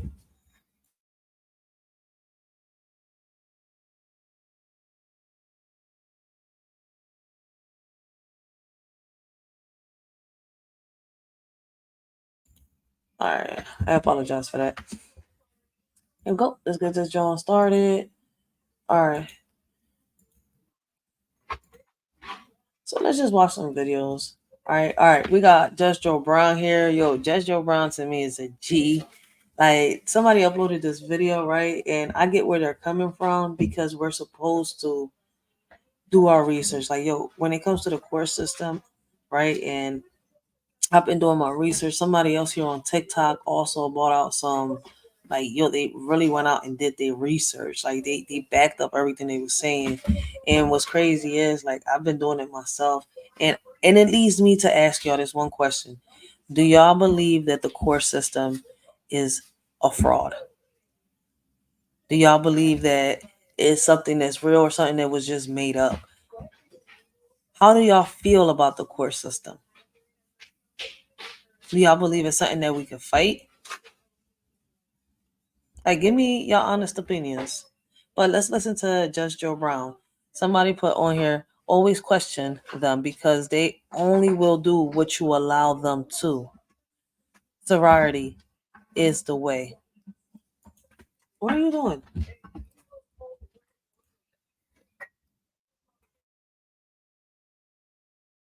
Because there's nothing adequate here in the record. What we would like to do, Mr. Brown, is argue I would without like the to just have benefit of it the dismissed petitioning flat out. party to be present. Well, we don't think that's necessary because Okay, there's well, nothing adequate here in the record to Court bring this lady in disagrees. front of We've this set tribunal. matter for a hearing April 24th at If 9 it a.m. pleases the tribunal, I will file a petition for habeas corpus and close this place down like I did before. If you make her come back Mr. here Brown, one more time. you are very close to finding yourself in contempt. Excuse me, on what authority do you sit, by the way? As a former judge here, we have a rule in the 30th Judicial District that says every single magistrate, referee has to be unanimously approved by every circuit, chancery, and criminal court judge. I don't recall that your name's ever been submitted, sir. This tribunal on a general sessions court's authority is insufficient to establish you. Therefore, I challenge your authority to hear it. By the way, what is that? Magistrate, sir? With due respect? Mr. Brown, the court finds you in contempt. Here, $10. That's all you We'll got sentence on me. you to 24 You're hours in out the of Shelby it. County The Jail. maximum You may have a seat. I'm not. $10. That's all you got. 20. Take Get the two. bailiffs. Go find the law. Or I'm reporting you to the Court of Judiciary. I'll have you charged with violation of process. Now, you want to get into this, let's get into it. This sorry We will, operation sir. needs to stop. 24 hours, Shelby County Jail for contempt. You, may have a seat. excuse me, You wish if to you have try another to do 24 this, you hours? need to straighten yourself up and you need to wish to have cite a your second authority. day, Mr. Brown. What's that? You wish to have a second day. A second day. Day. Day? Yes, sir. I tell you what, you cite the authority. You find it. I looked it up before I came in here. You have $10 maximum contempt jurisdiction. That's 2 Now days you jump in in the here. Shelby County Jail. You Okay. wish to continue. Okay, tell you what, I'll be out of here very shortly on a petition to habeas corpus, and I'll bring up all these problems. And guess what? You might not be operating tomorrow. Have a seat, sir. Okay, as a courtesy to the officers, I'll do that. Mm-hmm. Yo, I'm dead. And this is why I keep telling people, learn your laws, learn them penalties, learn all of that. Because you could use it against them. Learn it because they're there for a reason. And that's the thing. We've been blinded that we don't even know our own laws. We don't know our own rights. What's crazy is Judge Joe Brown was out of that John in 4 hours. He said in contempt for what? He said 24 hours for what? He said, you only got $10 on me. Here's your $10. He said, I'll be out of here fast. Yo, he did exactly what he said he was going to do. He was out the joint in 4 freaking hours. And that's what happens when you learn your laws. And even though he was a judge, what I'm trying to say is that I've seen people actually defend themselves with no lawyer in court, and they know their laws. They've walked out being their own little lawyer. And I've heard them say so much, yo, listen, man, I defend myself better than a lawyer can. Why sit here and pay a lawyer that is sitting here getting paid by somebody else to sit here and bait my ass into a jail cell? I'm like, oh shit, I get it. Facts, true, shit. Just learn your laws, learn your rights, real shit. And you can fight them in court. But I've also had people tell me that the court system ain't nothing but, a fraudulent system. It's not real. So what is your opinion on that? Y'all check this out. Aren't you gonna get out? No, I just opened it. No, you're gonna open my door for me. Come out and open the door for me. He just opened a goddamn door for you. It's cold outside now. You know cold. Come inside. Come open my door, please. It's cold. But you're already standing there now. Just come in. Well, let her ass freeze then. It's not Right? like I can. I can. But you're there. So I'm just saying, since you're there, I've already opened it. Just get in. I don't touch doors. But you just closed the door. Even the date we're going on, it's me that will pay. You see, I will pay and I'll bring you back. So the least you can do is come and sit down. Right? This one is Wahala. We've never started. And Thank you for being a gentleman. you're able this thing. It's just normal. Thank you. So all of that just so he can open the door from the outside. You know what? Don't worry. Come out. Are you serious? No, just come out because I don't think this. No, come. Just come out. Are you serious right now? He should have been serious 5 minutes ago with your extra Right? ass. I'm confused. How I drove to this place. I came to pick you up. You could have met me there. I will also pay for the date. This place we are going, minimum $200 that I will spend. And I have to beg you to get in a car. That sounded like that was gonna be a nice ass date too. I'm opening my door by myself. Yo. Are you serious? I just wanted you to be a gentleman. No, don't worry. He's like, enjoy I your said, don't worry. No, don't worry. Now you no. start taking Why yourself you out on a like date that? because you didn't want to open your own goddamn door. He dodged a big ass bullet. Get a load of Y'all Hold up. Was he wrong or was she wrong? Who was wrong? Was anybody wrong in the situation? Yo, I feel as though, like, to me, the way females is acting nowadays, so spoiled, so privileged, it's like, all right, screw it. But it was for me, I'm just dead for the fact why he flagged her like that, though? He's like, it's okay. Like, yo, I'm dead. Somebody in the comments said, I get where she coming from. A gentleman would have opened the door. But y'all wanted equal rights, so he does a lot of skits. He's so funny. This ain't real. Oh, all right. I was getting ready to say he better than me. I would have drove off, right? I mean, like, for him to open my door too, but it for sure ain't that serious, right? It ain't that serious. But somebody's saying it's a skit. He's so polite for a Nigerian. We could have driven off since. Oh shit. Yo, but regardless of it, whether it was a skit or not, because I'm reading the comments and stuff like that, do y'all feel as though that she's wrong? I mean, a lot of females do that. I mean, whether it was a skit or not, a lot of females do that. Now, listen, man, we could make this a topic. Should a man always open the door for a female? Is a man not considered a gentleman because he doesn't open the door for the female? She said, I don't open doors. I don't touch doors. What does she say? I don't touch doors. How does she get into her car? How does she get into her house if she don't touch doors? Like, lady, you got to put the key in, turn the doorknob, and go in your house. But you don't touch doors.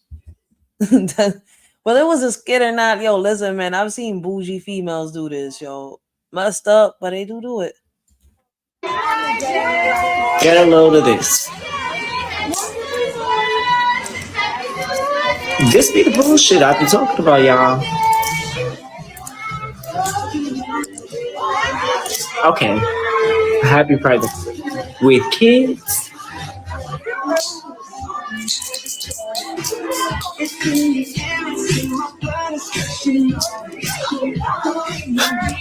All right, yeah. Enough of that. Y'all get that. I just want to find out what parent actually sits here and thinks that this is acceptable, and sits here and says, "Yeah, I'm gonna send my child to school this day, or even that school." Because the fact that that shit is going on, even me, I wouldn't be like, why does my child need to be involved in this? What sexuality? Like what? Where did the where does the two come into play? Where does the word kid and any of those terms and any of those acts or anything, where do they meet? Because it shouldn't be. Isn't the age of consent 17, 18 in most states?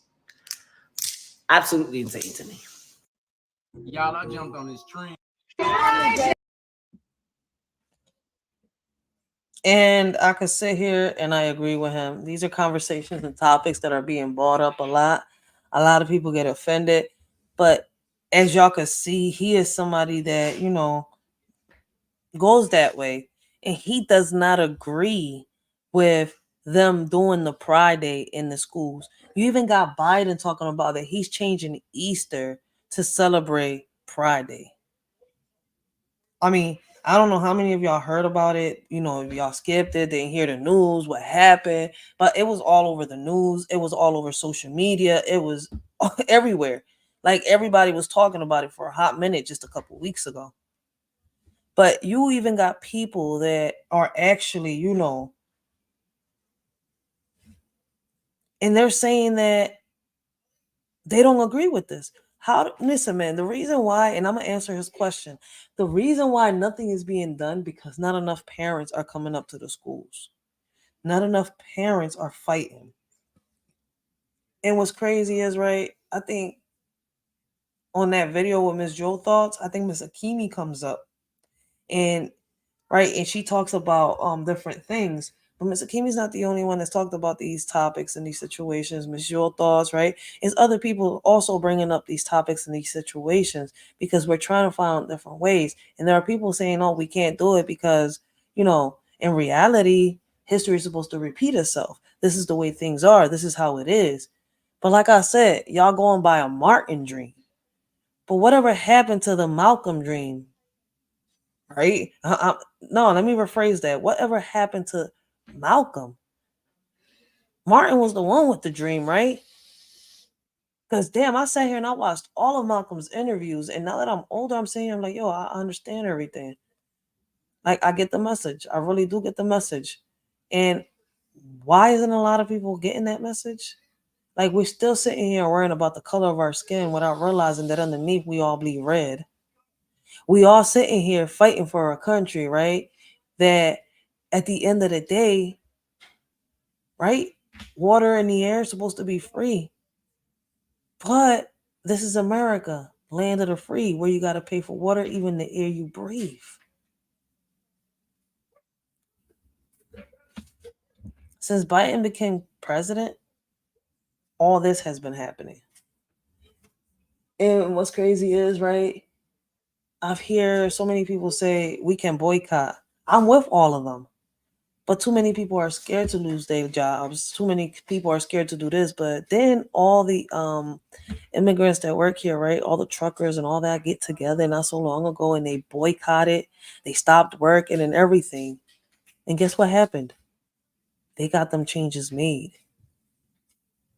But we keep going back because we're all so divided. And you know how we're divided? Amongst ourselves.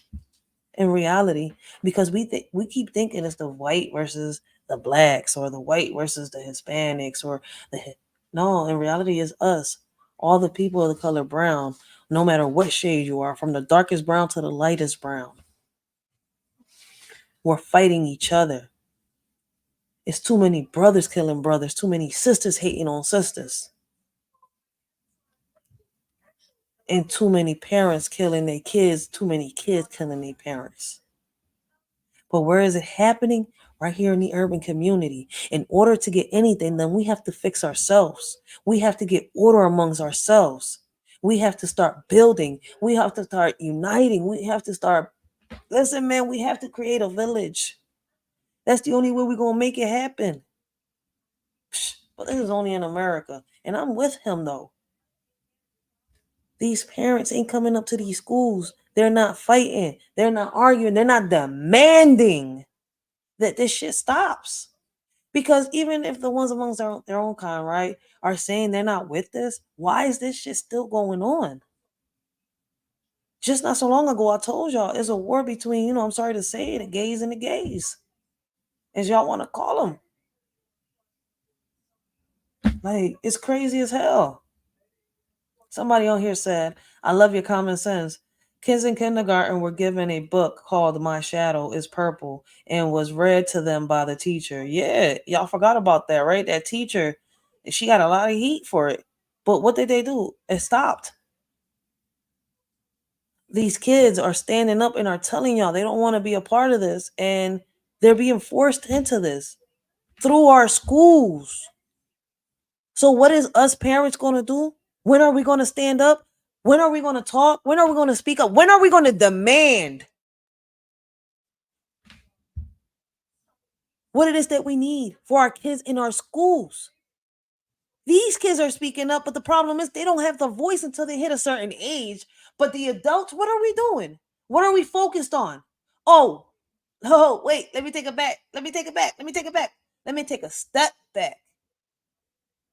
They're focused on what's going on with Diddy. Like, if we don't know the reality. Now, I can say that, right?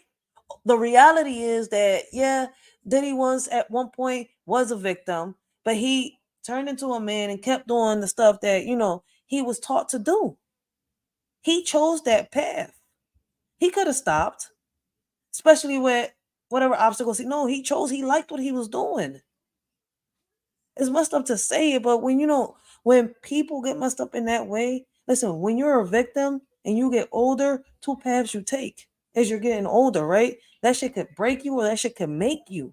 I'm sorry that I'm saying it like this. I'm sorry that I'm getting hard on people. That shit could make you or it could break you. Some victims end up becoming the abusers. Some victims end up becoming survivors. They end up becoming warriors. And some victims end up staying victims.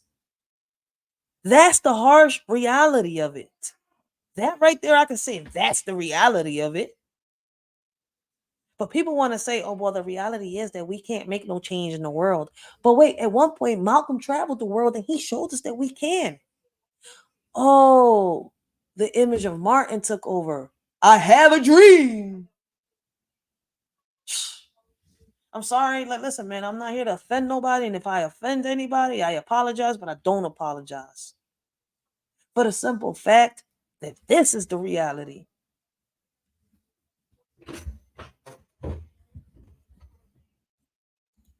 Y'all, I jumped on this trend and now I don't know how to feel. Look at this. Now, I took all these pictures today and I just adjusted the lighting a little bit as I went, just like they did as the trend. I turned random things up and down.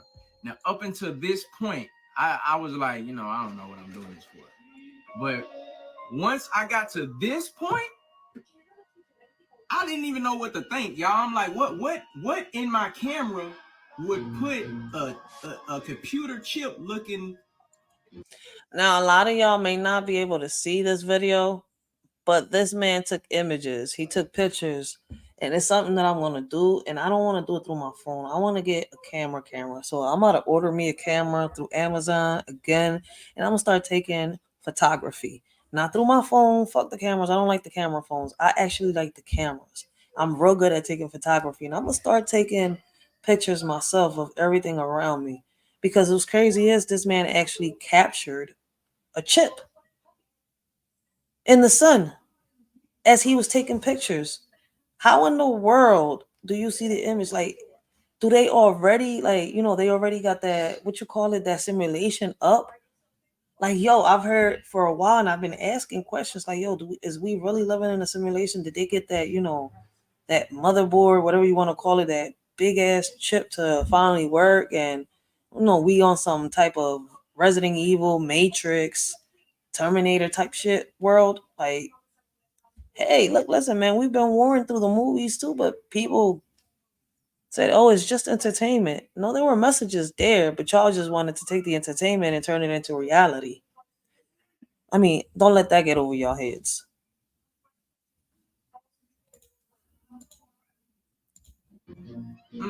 This is crazy. Like, I don't even know what to think no more.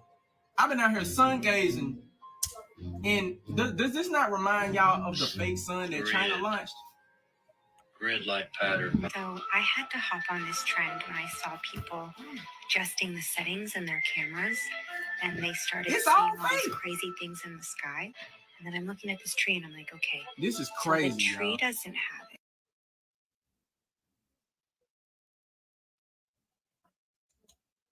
Yeah, that is crazy because the tree didn't have it, but the sky. It's the sky, the sun, the clouds, the moon. When he took the pictures, it was only the sun, the clouds, and the moon. The trees, the regular objects like the houses and stuff didn't have it. That's why I say, yo, I'm curious. I'm about to order me a camera on Amazon and start doing the same thing. I'm about to go see what's real and what's fake around me. Because we was warned about this. And we've been talking about this for years, but people are like, oh man, that's nothing but a conspiracy theory. That ain't real. That's not true. Hey, man, like I said, some of these videos make you think or make you go research. They'll make you question the reality around you. How big would a sun simulator be to block out the sun, the real sun? And you know what's crazy? Who's been talking about blocking out the sun? Who was it? It was between the two, Elon Musk or what's the other nigga? Gates. I think it was Elon Musk, if I'm not mistaken. But hey, who is the creator that you do what? Somebody said we living in a simulation. Wait till y'all adjust the clouds and y'all see faces in the clouds. Hence why a lot of people feeling tired, no sun. We living on a PC motherboard. We live in the matrix. The sun was super bright yesterday. Sir, the universe is infinitely intelligent. If H connect correctly, you will get downloads of information. Listen, man, a lot of people are sitting here questioning and asking the same question. Like, what's crazy is for the longest, I keep mixing them up right now, but it was one of the two. It was either Bill Gates or Elon Musk. I'm trying to remember which one of the two because I'm not going to do the search right now, but I am going to find a video and do an upload. I got a lot of videos I got to upload. So it was one of the two. They was talking about blocking the sun. And when he does block the sun, right, all these little things that they selling, out here to charge up with the solar beams and all that, how the is we going to charge anything up when there's no solar system out there? Like, the sun is blocked. Like, we're gonna have to go back to the ice age on some real shit. Y'all better have some green thumbs or have somebody around y'all with some green thumbs and stack up on them canned goods.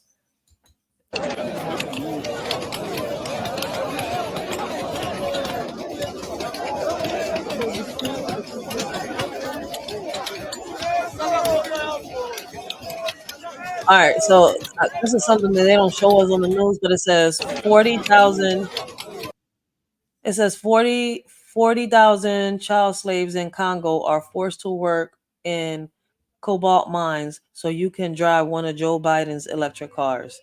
Now, I'm not sure if it's true,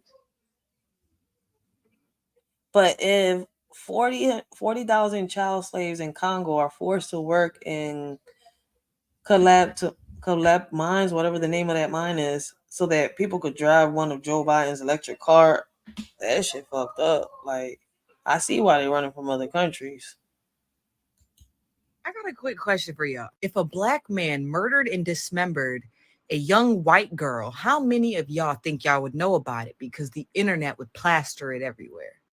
Now, for this specific video, right, I have went out and I looked for the video because I was curious too, because I saw the news.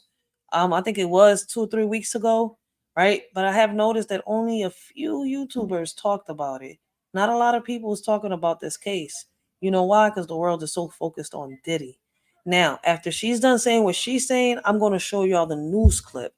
Because, yo, I'm sitting here, I was like, yo, I remember this. I got to show y'all the news clip. Because it's true. Nobody's talking about it. Like, they talked about it for a quick second and said, fuck it. This is yesterday's newspaper. Now, let me ask you this. How many of y'all knew about the 33-year-old white man who murdered and dismembered a 19-year-old black girl like last week or 2 weeks ago? I didn't even find out through social media. I was literally on the news website, and that's the only way that I seen it. Last week or like 2 weeks ago, a 33-year-old white man pretended to be in his 20s to go on a date with a 19-year-old black girl. I'm gonna be honest, it's giving premeditated. It's giving he planned this date with this girl to kill her. This young 19-year-old girl, I think her name was Sade Robinson, went on a first date, her first date with this 33-year-old man named Maxwell Anderson. Now, they arranged to have their first day at some seafood restaurant, and there are text messages and surveillance footage to prove that they met there and left together. After they left the restaurant, they walked back to Anderson's house together, and the police only found that out by using her phone data and pinging it in the direction near his house. Now, her date with this man was on the night of April 1st. Her parents reported her missing to the police by 9 p.m. on April 2nd, when she never returned home or gave them a text or a call to let her know about her whereabouts. And we're on April 18th. And you know what's still viral? The news about Diddy. But this right here, no. It was only given a couple minutes of attention, and that's it. Because we're on what? April 18th. And nobody's heard nothing about it no more. Boom. They just talked about it for a couple days. That's it. And now when her parents spoke to the police, they did let them know that she was supposed to be going on a date with some man that they did not know, and that's what prompted the police to get into her phone data and look at her location and text messages and everything. She was reported missing at 9 p.m. on April 2nd. At 5:30 on April 2nd, a body part was found on the beach that did belong to Sade Robinson. Now, this is kind of where he got caught up, because later that day, the fire department was called because there was a vehicle fire on the corner of some street, and that vehicle belonged to Maxwell Anderson. And it instantly looked suspect to the police, because where her phone was pinged was by the location by his house and by the location where the body part was found. And now that same day, his car is being torched in the middle of the street. Now it's April 4th, and the police have issued a search warrant for this man's residence. So this has all happened in the span of 3 days. And when they executed the search warrant, they ended up finding blood that belonged to Sade Robinson all over one of the bedrooms in his house, and all over the basement and the walls where he dismembered her. But since they did not find any other body parts in the residence, that did prompt them to execute other searches around the neighborhood and where the other body part was found. And they did this search for around 2 days until they found her foot. Now, obviously, this man did not get off scot-free when all the evidence is pointing towards him. He was charged with first-degree murder, mutilating a corpse, and arson of property. However, this family still cannot rest. They still cannot grieve, because they still have not found the rest of this girl's body parts. He is not cooperating. He is not telling anybody where they are. And so the police are just kind of searching for them. But right now, all we know that they have found is an unnamed body part and a foot. And all I'm saying is stuff like this needs to be plastered on the internet just as much as a black man robbing a corner store. I honestly feel like that's why they want to take down TikTok, because we're bringing information on this platform that's not being shown anywhere else. We're keeping people informed of what's going on in our world, in our country, and people don't like that. They definitely don't like that, right? Before I play the news clip about the young lady and what happened to her, yo, I wanna like I want to give some advice to a lot of y'all. Like, whether you old, whether you young, like meeting people online, you gotta be extra cautious about it, because you never know who these people really are. They could pretend to be somebody. Even when they show their face, they could pretend to be somebody. Like, that's the craziest thing. They said that she met him through social media. And we have to be cautious. That's why I say we need to have conversations with our kids, because even though as they get older, they still need that guidance. They still need that advice. They still need that shoulder to lean on. And a lot of parents are lacking in having conversations with their kids. But the most important thing is, yo, y'all need to stop hooking up with people y'all meet through social media. She met him on social media, went on that date, and it looks like the same day that she went on the date with him, she got dismembered. Like, there are sick people out here, and they could play the role of a normal person, and people fall for it.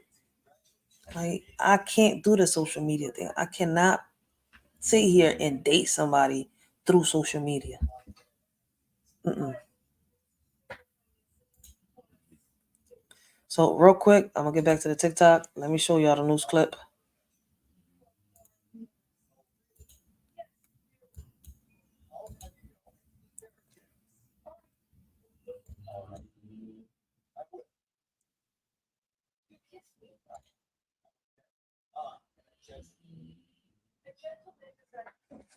All right, so this is the news clip, and this was posted April 14th, 2024.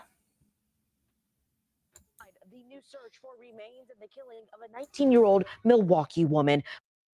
The new search for remains in the killing of a 19-year-old Milwaukee woman. Prosecutors have charged Maxwell Anderson with homicide, mutilation, and arson in the death of 19-year-old Shade Robinson. She was last seen on a date with Anderson April 1st. On April 2nd, someone found a severed leg in Cudahy's Warnemont Park.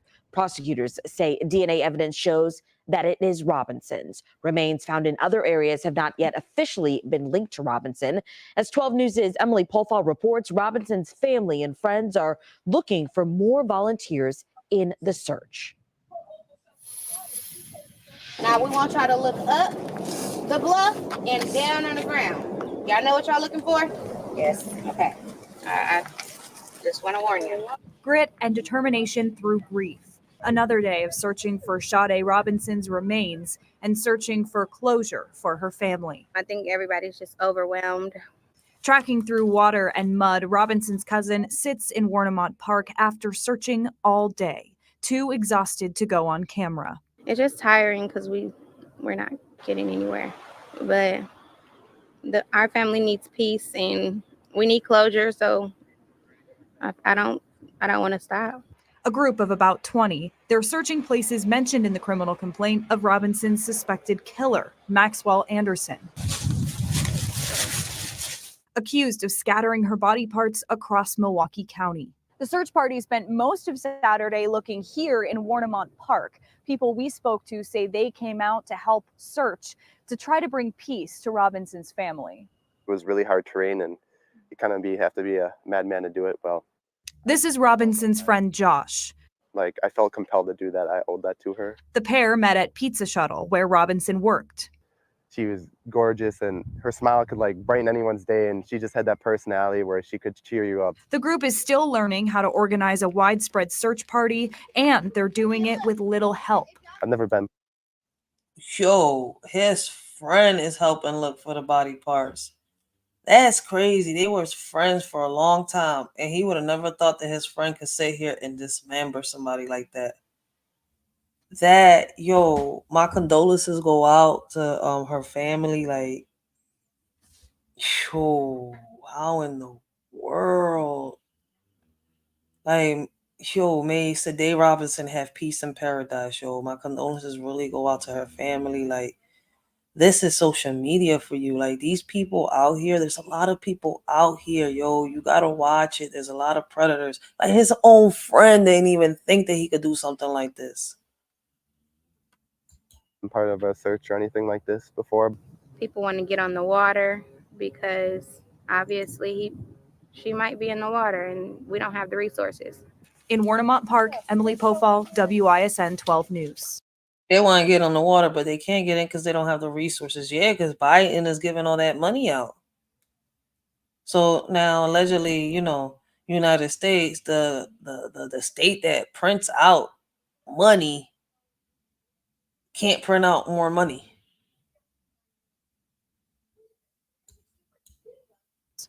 The Milwaukee County Sheriff's Office telling 12 News tonight all known locations have been searched multiple times, also saying the search is ongoing as they continue to identify possible new locations through investigation. And the man charged with killing Robinson is on your screen, Maxwell Anderson. He's in jail tonight on a $5 million bond. He is expected back in court later this month.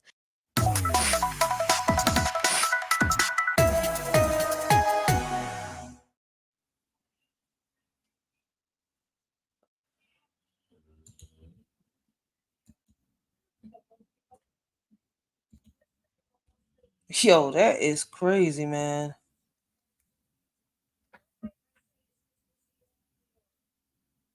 A goddamn real life fake Hannibal. That's what he is, a fake life Hannibal. Hannibal was smart. This nigga was. What the heck? Yo, this shit is crazy. We gotta watch the people. I'm telling y'all, man, these people on social media shout out. I don't know if you've heard, but the US passport has just gone from number 6 most powerful passport in the world to 39. And why is that? So if you're looking to travel in the near future, here's what you need to know. So while we were sitting at number 6 most powerful passport, we had the ability to go to 189 destinations visa free. Now, for a lot of you, you probably have no idea what it means to be visa free or not be visa free if you don't travel at all. This just means when you enter the country, you just go through customs, they give you a stamp, and that is it. Now, before you enter a country, you have to apply for a visa in some cases, or upon arrival in the country, you have to purchase a travel visa. It is important to stay up to date on these things because you don't want to have a little surprise when you try to enter a country, or if you've booked a flight to a country and you are. Or so basically, when you're trying to travel, has anybody listen, man? I've only been in Philadelphia, and when I've traveled, I traveled only to Ohio and to Puerto Rico. So I mean, because to Reading and to Jersey and stuff like that, I can go in a car.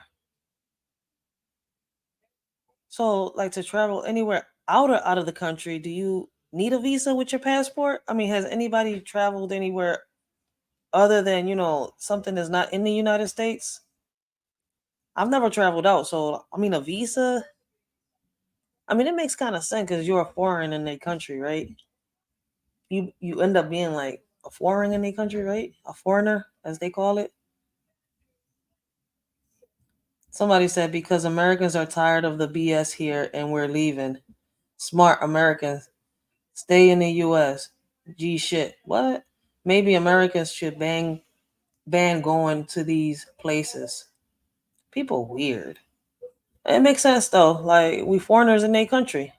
Like if they gotta have, a visa and all that stuff to be here and working papers, why should we be, granted any special kind of listen, man, I don't know, only in America.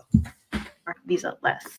I know this happened to me when I did go to Turkey, but it was not that bad because when I arrived, customs just told me, look, you got to go over there and you have to buy a visa that you can stamp into your passport and you're good to stay here for 180 days. But for countries like Brazil, in the future Europe, and other places, they've decided that they want to require a visa upon entry for Americans. So please stay up to date on all of these things, and I hope to see you in the next video. Bye. At least you bringing awareness. Granny was making this joint funny though. Like, why she kept making them faces? Yo, this shows you the hypocrisy in America. Not her. That last comment. Maybe America should ban going to these places. What? Like, what if we want to travel? Like, what the heck? Yo, people say the dumbest shit on social media. Guys, so since the story broke about Diddy and the Cassie lawsuit and all his other lawsuits, a lot of people said the first thing that came to mind is, where is Farnsworth Bentley? So Farnsworth is very active on IG. He's married to a beautiful. I don't know who Farnsworth is. Never heard of him until I saw this video. Shout out to this lady. Like, listen, man, I've been doing my research and it's crazy as a lot of people's talking about this, but I do not know who Farnsworth is. And I'm being very honest. Beautiful actress, I believe, and he has children. I have stopped by Tisa Tell's page and she's saying that Farnsworth had left a cryptic message on his IG. Farnsworth said, "When I get nervous, I tell the truth." But what struck me as a little strange is not too long ago on his IG page, he posted another cryptic message, but he deleted it. They call it a post and delete. But you know, the internet is undefeated. There's no such thing as post and delete anymore, because when you post something, somebody is going to take a picture of it. You ain't low, Fonzie. You ain't low. Come on, children, give us a hand. Count to 20 if you can. Come on, children, don't be shy. You can count to 20. Now, I sat here and I tried to make sense of that. And I noticed that there was 1969 in the caption.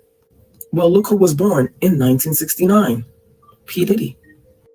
You notice Luther Vandross was also mentioned. And I know you're like, what Luther Vandross has to do with anything? Well, Luther Vandross was rumored to be gay. What? And of course, there's rumors swirling around Diddy and his sexuality.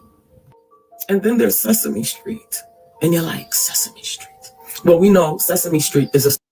Yo, and then there is Sesame Street. Like, if you've heard about Ernie and Bernie or whatever his name is over there, like, yo, yup, rumors about Elmo and Big Bird. Like, it's so many rumors about Sesame Street. It's like, when I heard these Jones, it ruined my childhood because I really grew up on Sesame Street, Barney, and all that stuff. Like, what the show? Like, a lot of our childhoods got ruined for real.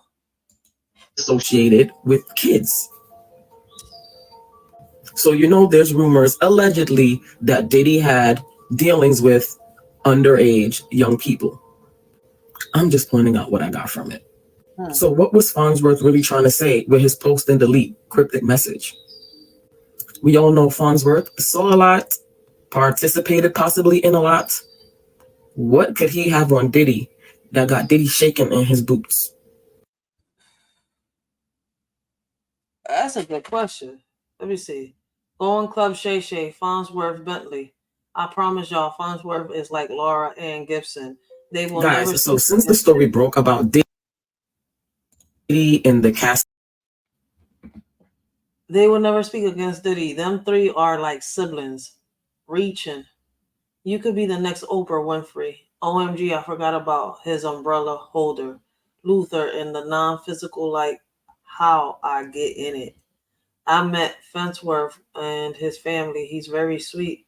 Didn't Jay-Z say at the awards, when I get nervous, I tell the truth? I'm sure he's saying, who's next?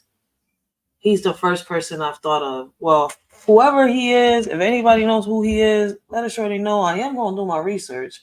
But if y'all know who he is, let us shorty know, because it's my first time hearing of him. For real.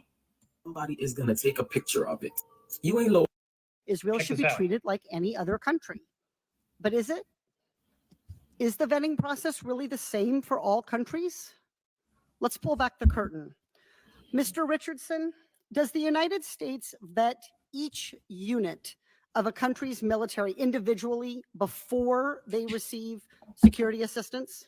Our vetting process is focused on non-U.S. based NGOs, and so it does not include PIOs and generally does not include foreign militaries. And the way that we do partner vetting in sort of a foreign assistance way. But do you vet at the individual? Does the Leahy Law generally require individual unit level vetting? I am not aware of the military vetting on an individual unit basis. No. Well, you were in charge of about 30%. You were in charge of foreign assistance at the Department of State, and the budget for security assistance was about 30% of your total budget. So yes, ma'am. let me help you out on how it's supposed to work. We are supposed to do unit level vetting to make sure that each military unit that gets assistance is not violating the law. And that is the way it works. Except, this whiteboard's big, except for 15 countries. 15 countries. 15 countries that include a whole number of other countries. And I'm happy to read them off, but there's a long list of them, 15 countries. So I'm curious if other countries are getting special treatment. Let's say there's potential evidence that a unit of a country's armed forces has committed a human rights violation. And there are exceptions for these different processes. So The special processes call into question if a single objection is enough to stop aid. Is that true? If there's a single, if there's a single objection that there is a human rights violation, does that stop aid? When there's an accusation of abuse or misuse of U.S. resources in the security space or in the development space, for that matter, you do have the ability to raise that, and that gets vetted throughout multiple processes. Right, that's how it works, except for who? Except for what countries? Do you know? I'm sorry, I don't, ma'am. Except for Israel, Ukraine, and Egypt. Except for those countries. Generally, units would stop receiving assistance immediately, but there's that important concern. So when does aid stop immediately? State Department says that aid should stop immediately if there's a problem. Does it?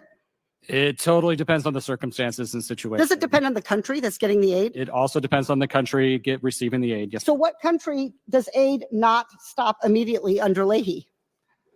I'd have to go back and look through my notes. You don't know what country that is? It's only one in the entire world. Guess what? Except for Israel. So look, Congress has been told time and time and time again that the Leahy laws apply to everyone, to every country. And on paper, they do. But when we pull back the curtain, when we do some oversight, not all countries are being treated equally when the Leahy law is being implemented, especially our ally, Israel. Now, I'm going to be very honest. I am not a fan of Katie Porter. I am not. I don't know. Right now, I feel like she's playing both sides of the fence on some real shit. But that's my opinion. Let's see what the people in the comments say. Katie Porter is not a friend to Palestinian. Google her official statement on a ceasefire, basically blaming Palestinians for everything and forgetting they actually have the right to defend themselves. Somebody says now she's saying something. Now, exactly. Now she's saying something, right? When was this? Because she flipped. This was yesterday. 3:23. Too late. This woman always on point. Salute, madams. Okay. I don't know when she was on point, but okay. Somebody said, please run for president. Is she up for election anytime soon? What took her so long? What took her so long? I don't know. I feel like she's playing both sides of the fence, but hey. She said she voted for her. Hey, congratulations. You want a cookie for voting for her? Does anything come out of these hearings seriously? I asked myself that same question. Let's see what other people, what do you think? I think nothing happened. AIPAC is controlling all things in America. Thank you, Katie Porter. Egypt. Now it makes sense. Egypt. I got a video coming up on Egypt. So, well, put in, organized, thought through, what a special and wonderful woman. What, man? Psh. Thanks for speaking the truth. She's just on point right now, but she was against all this not so long ago. So I don't know what y'all talking about. What are y'all opinions about what Katie Porter just said? I could actually say that she's on point on the situation. I am not a fan of hers, but hey, look, right is right, wrong is wrong. I don't know what's making her, flip sides right now. And I don't know, in my opinion, she's playing all sides of the fence. But what are y'all opinions on what she just said? Let us shorty know in the comments down below. And I can't do anything. Do not touch me, dude. Let's not escalate the Please situation. get my kids. Where are my Let's kids? go. Are you a resource officer or are you like a police officer? Your conversation is to me. Yo, I had to pause this John real quick because I thought that was Tasha K for a second, man. I don't know if y'all looking at it, but the way she sounded, I had to look at the screen like 3 to 4 times. Like, wait, I know that's not Tasha K. Nope, that's not Tasha K. But god damn, she sound like her. Jeez. The only reason I'm asking is because I need assistance right now. That's not me being dramatic.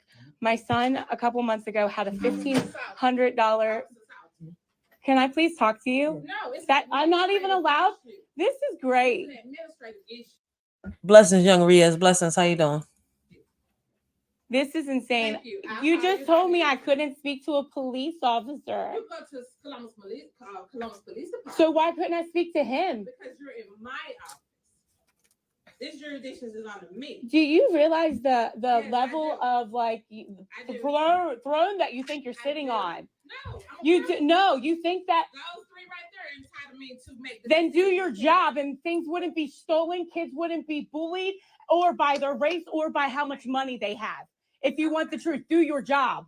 I'm literally trying to talk to you, and I tried to speak to somebody, and he just told me I couldn't speak to him. Okay, please don't touch me. I'm fine. I'll walk.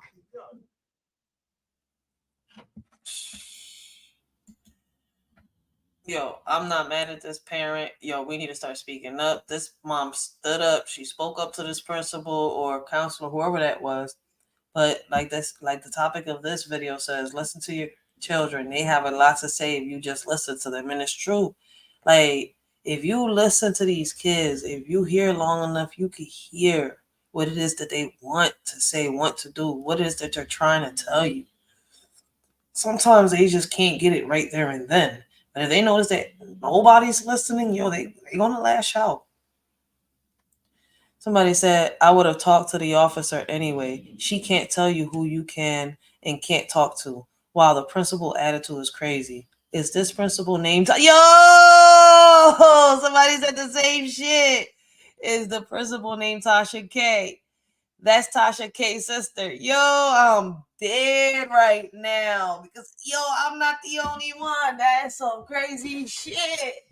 I thought the same shit. I had to pause the video and keep looking a couple times. Like, I know that's not Tasha K. This can't be no skit, but no, it's an actual video. But this lady actually looked like Tasha K. I thought I was tripping. Somebody said, what happened before the camera started rolling? First and foremost, why does any child allowed to bring something worth $1,500 to school? I need more information. The one filming is the antagonizing the principal. The one, okay, it's the way she wrote it. Call the district, call your state representative. The principal's attitude is unbelievable. She needs to be fired.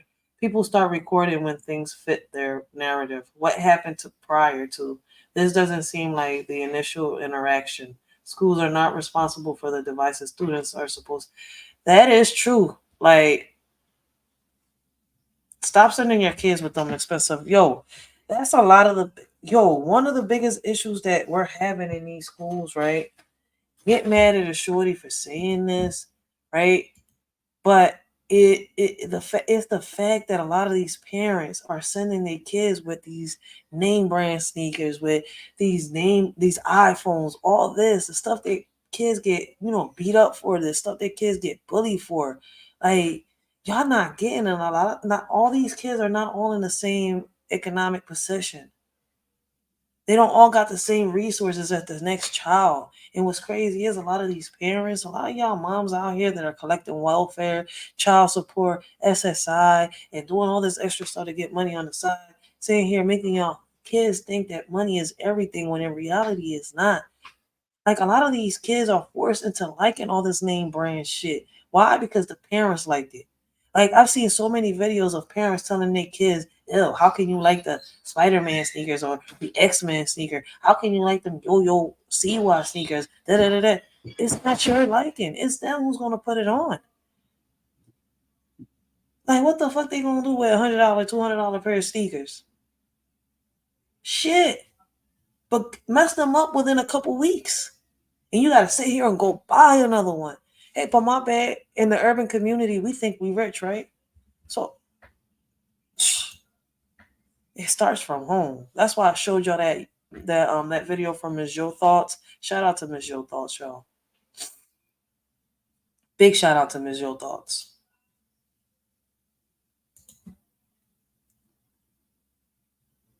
Somebody said, let me see, not buying it. Whatever it is, I'm not buying it. What happened before you pulled that phone out? They have a good point. They have a good point. So is this parent the reason her child got, the phone taken, bullied, or whatever happened?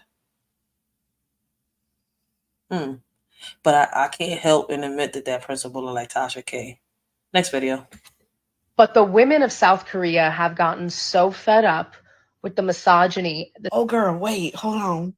It's so much worse than that. It's so much worse. And I mean worse in a really good way. Like, like, yay, team. The situation has gotten so bad. They don't have any kids. They don't have any first graders enrolled in over 150 schools. Yeah, I forgot to And talk the about gag this. is they've only been doing this since 2019. So Facts. in 5 years' time, they have managed to erase an entire class of youth. It didn't even take them that long. It's only been 5 years. This is really bad. Now, I took statistics in high school, and I don't remember much, but I do recollect what my teacher said when numbers drastically change consistently over a certain amount of time, whether it goes up or down, whether it is good or bad. Once it gets to a certain point of no return, that shit's like a domino effect. It's only either gonna get better or worse. And if these women in Korea continue this for another 5 to 10 years, oh boy. Like, think about it. In 10 years, stacked on top of the 5 they already got underneath their belt, 15 years go by, there will not be a graduating class of 2039. She said 2039. We Damn, could very well see an Oh. entire generation completely wiped within our generation. And Korea it ain't little. It's so fascinating that they've managed to do this in such a short amount of time, like 5 years. No first graders? Yo, they tell us about this. Did y'all watch that movie Where is Wednesday? Or is it Where is Monday? Something like that. It's on Netflix.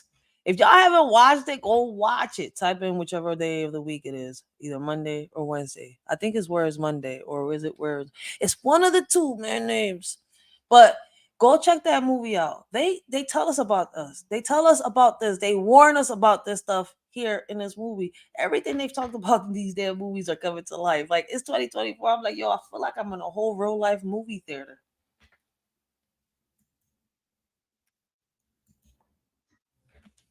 Just imagine what that looks like in like 4 years. There won't be whole ass elementary schools, period. And they're trying to pay these women. They're so desperate. They're like, all right, listen, hold on. We'll cut you a check. For every kid that you have, we'll give you like 75 grand. Shit. And them ladies was like, fuck out of here. I no. That's quite all right. This is delicious. I truly hope that, women here in the States can get together long enough to make this happen here. If fuck around and find out was the ultimate stage, it would be right here.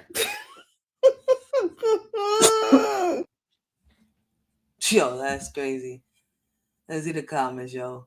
Somebody in the comments said, I think someone posted on this app here that is happening in America as well. Yep. But the women of South Korea have gotten so fed up. I will take the $75,000, pay for the food and bills. The sisterhood is strong. She said, yay, team. Fantastic. Groceries, medical bills, clothing, and future labor. That's a big loss of money. What is going on here? Let me see. Reminds me of the movie Chirac in a way. Must watch. That's another movie too. Never even thought of this scenario. Oh my. But it's true. Y'all not paying attention. The target is the kids. But y'all know what? Y'all not gonna wake up until y'all door the devil's knocking at. Now I'm gonna use this as a teachable moment. Let me see. You said y'all made some money. We doing what? Car washes, right? Now what if somebody would have snatched y'all ass up in their car? Because none of y'all told me that y'all was doing car washes. We told you that y'all can play with the water and y'all can wash our car. But y'all went and did that. What was I gonna tell your mama? What was I gonna tell your mama? Oh, I don't know. They was in the front. And then what was I gonna do with y'all? I wasn't gonna have y'all no more. Somebody would have snatched y'all little asses up, which is why I told y'all no. No. Do you understand me? And then y'all up there walking, asking people, somebody could have took y'all ass in their house. And we in the house and didn't know, thinking y'all in the front. This is why we can't let people come outside. Y'all kids come outside no more because people are evil, man. Y'all watching people cars. You don't know these people. So with that being said, just come on up in the house. Come on, turn off the damn water. And make sure y'all clean all these bottles up in front of my yard. Now I am proud of y'all. That's a good idea. This is not money, not for me. Okay, I want this money to be for y'all. Y'all split that, but that's not a good way. A parent or an adult should have been out here with y'all. You know what I mean? You need more than one bucket, baby. More than one sponge. And where the soap? Y'all didn't have no soap, Lord. Baby, you used a mop head, an old mop. Like, clean this up. Although their intentions was right, I understand what the mama was saying. This world is crazy. It's not how it was when we was kids. You can't just let your kids go outside and ride their bikes and like be kids anymore because people are crazy. So tell me what y'all think in the comments. What would y'all have done?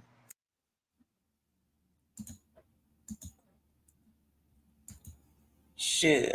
See, me normally I'm outside with my kids. Like I don't leave my daughter out there. I watch her because I was like them at one point. We get ideas. Well, we don't. We're adults now, but they get ideas, right?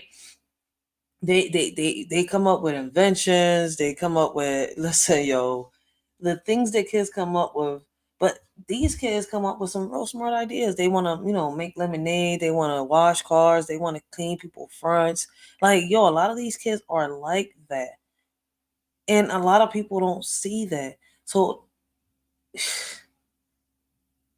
that's why I say, yo, we can learn a lot from kids, yo, because she should have been out there.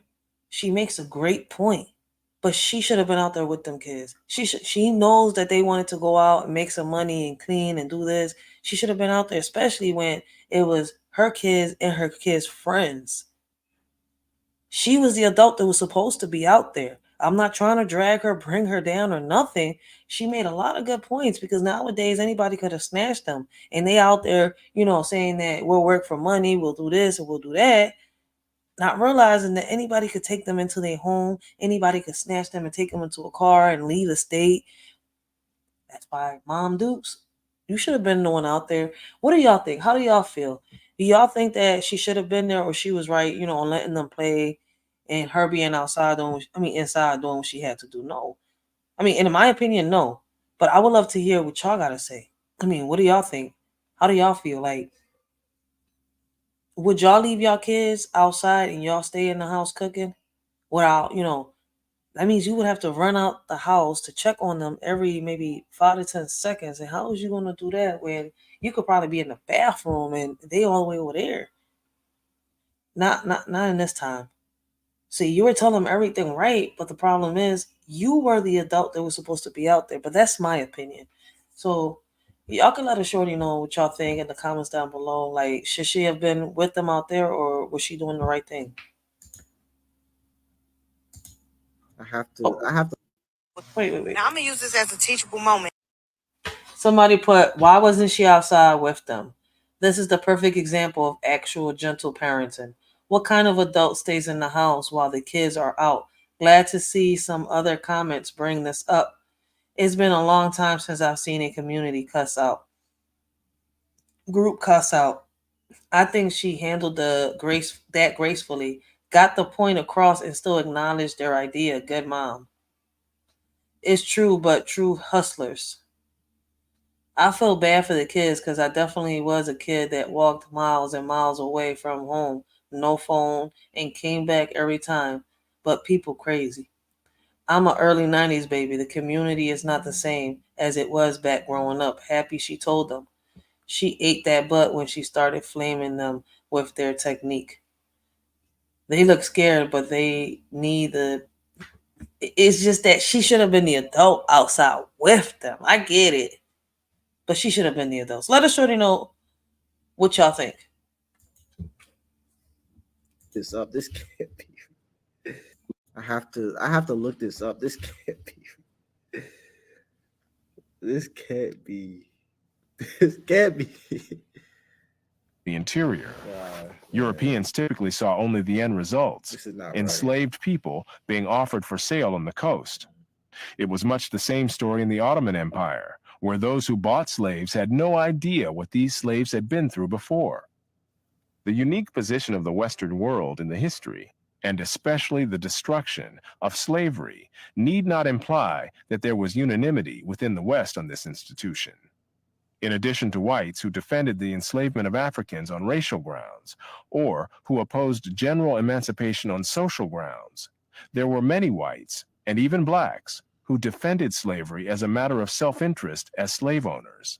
Although most black owners of slaves in the United States were only nominal owners of members of their own families, there were thousands of other blacks in the antebellum South who were commercial slave owners, just like their white counterparts. An estimated 1/3 of the free persons of color in New Orleans were slave owners, and thousands of these slave owners volunteered to fight for the Confederacy during the Civil War. Black slave owners were even more common in the Caribbean. In short, there were many defenders of slavery in the West, even in the 19th century. And outside the West, slavery was too widely accepted to require defense. No other nation ended slavery in the same way as the United States did, and few ended it after so short a struggle, as history is measured.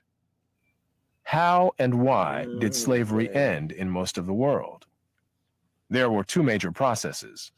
Over the centuries, as more and more territories around the world consolidated into nation states with their own armies and this literally, and I didn't think it would, because I've been in school for 15, I've been in school for 15 to 17 years, somewhere between that. I say 15 years, and this narrative was never, and I promise, it was never pushed once. Once, not 1 year, ever. Not in college, not in high school, not in middle school, not in elementary school, nowhere. They don't teach us this in school. And like I tell everybody, go do y'all research. You gotta go down that rabbit hole to find out the truth for yourself. Because if not, you're gonna be ignorant to the facts. And there's a lot of people out there. Oh, that's not true. That's not what they told me. That's not what I learned. Da-da-da-da-da. Well, guess what? Unlearn what you learned and start learning something different, something new. Like, yo, go down the rabbit hole. I mean, it's new to you now because you're learning of it now, but it's old. You see? Like, let's see the comments real quick. In my school in Belgium, we learned about this. Why do Americans not learn this?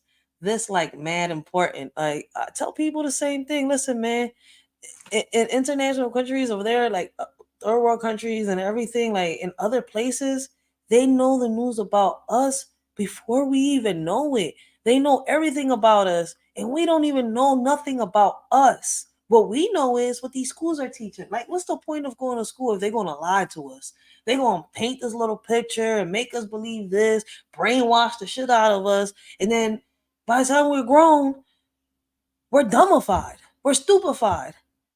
I'm not trying to knock nobody down, bring nobody down. I'm just saying, like, what type war are we in? Like, we really in a whole simulation. Somebody said, I grew up in the Ottoman Empire in the 1750s, and I'm thinking you're saying 1950, because if you was born in the 1750s, hold up. I grew up in the Ottoman Empire in the 1750s, and we learned this. Don't they teach this in the U.S.? I think the man is trying to say 1950. Hold on, wait a minute. What the fuck? Wait. Sorry. I was born in the 90s, and down south, I was taught this. The second I moved north, they didn't teach any of this. That gives me to think now. Let me see. I was a teen up north in the 90s, and we learned about it. Millennials and Gen X were doing the damn thing and getting along. Then once we got out of school, that's when it stopped. Like, they stopped teaching this. My niece, Gen Z, didn't know this until I told her. Even in Norway in the 80s, we learned this. Don't us U.S. schools teach this? Generation X here and were taught this in South Alabama. I'm 40 and we were taught this in the South, but I went north. The teachers and textbooks are different and don't teach this. It's crazy. 87 baby here and we was taught this. When did they stop teaching this in school? I'm in my mid 40s and remember learning this in history class. Well, I'm 34. In the history books that I read, didn't teach us this.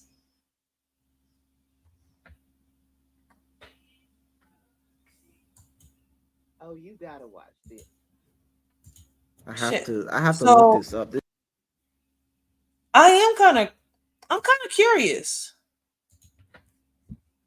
When did they stop actually teaching this in the schools? Because right now they're not teaching this in the schools either. Like these kids are actually learning this through social media. I mean, not social media, through the internet. Anybody got the answer for it, Shorty? You wanna let me know? Crazy. Oh, you gotta watch this. And I think you need to go in another room. And I think you should just respect your man and just go in another room. Now, I don't know how you was raised. You and your friends to leave, then what? What does that have to do with what you got on? All you have to do is just go in another room. You and these is because in this me and my partner's chilling. Like, what is you talking about? And like, I'm already in here chilling. You not gonna get telling me what I can't do in my house. I'm not going in a room if I don't want to go in the room. And you see how she act now. Y'all see this? Y'all see this? I don't think you're doing this. Because I want to see if it's appropriate or not. I want to see if it's appropriate or not. You're insecure. And she calling me insecure, which means she ain't got no respect for what I. Why? Tell me going wrong. Man, I mean, is he really insecure or he just wants you to respect his wishes? And look, man, it's you though, but it's you though. It's you and what you got on. Make your friends uncomfortable. Man, bro, yes, you really can go. No, I don't. I ain't gotta go nowhere. It's my house. I don't think I pay bills. What you do? All right. When you pay some bills. All right. Does it really matter who pays the bills? It's all about respect. And you think it's cool because of what you pay some bills, then maybe you can tell me to go in the room. But as of right now, I'm not going nowhere. Just because your partner's come out, that don't mean, oh, come on, you go in the room. No. Man, okay. And I'm still gonna see you at the table. I can't believe it. All right. I can't believe it either. Look, you done ran your friends off. Because no, it ain't. It's what you got on. What do all you have to do is go in the room. Look at what you got on, y'all. What I got on? Turn around. Turn around. Let them see. No. Let them see. Oh, yeah. I'm fully quality. Yeah. No, that's it's not about being fully clothed. I'm not disrespecting you or your friend. They're not even looking at me. Bro, they gone now. Now that's a conversation. That's Is it crazy. reasonable for your partner to ask you to leave the room when their friends are over? Or would you think it's disrespectful? Or as she put it, you're being insecure. Should a partner prioritize the comfort of their significant other? Or should they stand their ground and be like, I have every right to be in this room, regardless of who you're around? If he says your attire isn't appropriate, then baby girl, go change. It ain't got nothing to do with being insecure. It's got everything to do with respect. Picture your girls coming out to hang around with you, and then your man walk in the room with his gray sweatpants. What you gonna do? What you thinking? You gonna look at him like, what you doing? Same way he's looking at his girl like, what you doing? It goes both ways. You should always consider the comfort of your partner. Don't put your partner in a situation like that. That's messed up. Oh, and the way that she kept throwing out, I pay the bills. What if I tell y'all to get out? That's wrong. That's just wrong in every direction. Don't throw up your financial contributions when it benefits you to make an excuse for you for what you're doing. Don't do that. They need to go have a talk or this relationship is doomed for failure. What are your thoughts? What you think? Was she wrong? Was she being disrespectful? Was anything wrong with her attire? Or was he wrong? Was he being insecure? Should he have let her stay in the room while he was hanging out with his boys. Let me know your thoughts. Who's wrong here? Drop your comments. Don't forget to hit that like, share, subscribe, follow. You know what to do. Let's go. Man, I want to hear y'all thoughts, but listen, I'm gonna be honest, right? There was nothing wrong with her attire, and this is why a lot of y'all females. Listen, I think you need to go in another room, and I think you should just respect your man.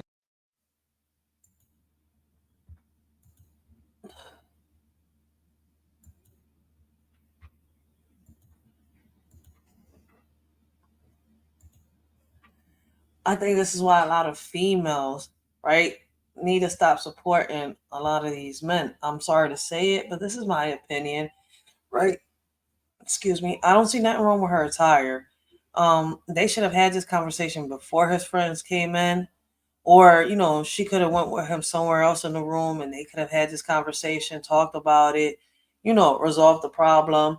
If they couldn't, agree to disagree or just disagree, you know, like she's the one really paying the bills. It's the crazy part. That's what makes it real hard. It's kind of like, but then what if he is doing something? You see where I'm coming from? And is that he just probably lost his job? Like I don't really know much to really give a whole to come up with a real full conclusion or give a full opinion. But what I can say is, right, like when it's a room full of men, like if my man was supposed to, if my man was to bring his homies over and stuff like that, and it's just a room full of men, I'm not gonna sit here and stay and be all in their faces and stuff like that. Nothing wrong with the attire, like this is how she dressed, this is how she dressed. But this is not a conversation they should have had there in front of his friends. Like she should have respected him, he should have respected her. I see that there is mutual disrespect. Like she owns the house apparently, and she's the one paying the bills. I don't know if she's supporting him. I don't know if he just lost his job. Like, but at the end of the day, like I know that I want to come home. I want to be comfortable. So, like, yeah, again, like they did this completely wrong. A conversation that should have been dealt with before the friends got there, or, you know, they could have pulled each other to the side and talked about this and try to, have a resolution. But she's caught up on where she's the boss. She runs the house. She pays the bills, right? Let's see what people got to say. In the comments, they say, I agree with him. When my friend comes over, I give him his space. When my man's friend comes over, I give him his space. It should be like that. But she's the head ho, she's the boss. She's the head honcho of the house. She's the one that pays the bills, put the food on the table. Basically, I guess support him. So somebody says she pays the bills, she's the boss. If I can't be comfortable in my house, everybody gotta go. Somebody put respectfully, a woman should remove herself depending on the company and why they are present. I don't know. Modern thinking is diminished value. I mean, yeah, it's true. It depends on the company because like it's nothing but a room full of men. Like if they was probably there playing cards, just chilling, talking. I don't know. But it is her house once again. He's not a significant anything. He doesn't pay no bills. You shouldn't invite people to your home that your spouse can't be around. That's true. How he gonna have her going in the room in the house she paid for? That's a conversation they should have had before the friends got there. Two, it ain't her attire he don't trust, it's his friends. I'm with her. So why would he have his friends there if he don't trust them? See my point? Like he shouldn't have had them there. Like, yo, my wife at home, let's meet up somewhere else. Or, let me go to y'all crib. I don't know. I'm with her. Who are you to tell me where to go in the house? I pay the bills. Absolutely not. If she pays the bills, then there is no respect for him. Oof. Men, y'all better step y'all game up. Final contribution at her house. He was wrong. Take your friends to your house. I kind of just said that. His friends should have left and he should leave too. Oh shit. Each day I realize America might be one big giant Florida. But yeah, yo, man, I think this could have been dealt with differently, but there's total disrespect amongst both parties. Like they could have had a resolution on this, but they both chose to deal with it like this. You could tell their relationship is toxic straight off the gate. What is y'all opinions on this? Like, who's wrong? Like the lady said, is it her? Is it him? Like, with what y'all saw in the video, what is y'all honest opinions? Stamps program is administered. The food stamps program is administered by the U.S. Department of Agriculture. They proudly report that they distribute free meals and food stamps to 46 million people on an annual basis. Meanwhile, the National Park Service, ran by the U.S. Department of Interior, ask us to please do not feed the animals when we visit the parks. Their stated reason for this policy is being that the animals will grow accustomed and dependent on the handouts, and they will never learn to take care of themselves. Now, let me be clear. I have no problem helping people. I believe we need a social safety net. I think we should always help the homeless, the disenfranchised, those families that are struggling. I have no problem helping the elderly, disabled, our veterans, the children. But shouldn't we create a program that at least has the same common sense that we use for animals? You see, if we continue to create a welfare state, if we don't allow people to better themselves, then we will always have the problems we have. Give me a like, a follow, a share if you like what I'm saying. Have a blessed day. And the bull speaking facts, yo. The welfare, SSI are supplemental incomes, and people are taking, advantage of that shit. And what's crazy is they're not even investing. They're not making money, and they're not trying to. You know what I'm saying is like get to the point where they're owning some stuff. They're not building. They're just wasting it and spending it. Like a lot of people really are, and a lot of people don't look at it that way. But see, this is the way that I've been looking at it for a while. I've always said it, it's called supplemental income for a reason. It's meant for you to use it, get on your feet, and do what you got to do. But people want to rely on it, live on it. You got women out here popping babies just to get that extra money and ignoring their kids. Let's see what the comments got to say. I've never looked at it this way. I agree 100%. All I can say is I know that they tell us, but as far as what's true, I can't say I don't trust a liar to tell me the truth. It's funny how black people are responding to this like they don't know that the majority of welfare goes to whites. I agree. Agreed. Rent for one bedroom, 1,500. Food is out of control. Utility goes up every year. I remember $15 was enough to live off of. $20 is not. It really isn't. The food has really gone up. Like, and then the stores take advantage of that. What's crazy is that a lot of these store owners don't realize that a lot of us see them. They're not going out there to these distributors, whatever they're called, distributors. Listen, man, I can't say the word properly, but and getting these, food. They're using their licenses and getting the discounts. Oh, they going out to these markets, getting some deals, and they'll come over here. They'll triple and quadruple the prices from what they paid in the market, and we're sitting here like, yo, like what the, like, nah, man. I don't know what's going on. YouTube is really messing with me. I seen it. They was telling me earlier. Looking at the phone, and I've noticed this joint is going crazy right now. But I've noticed they're messing with the subscribers and they messing with the numbers. Listen, I don't know if anybody's watching or not.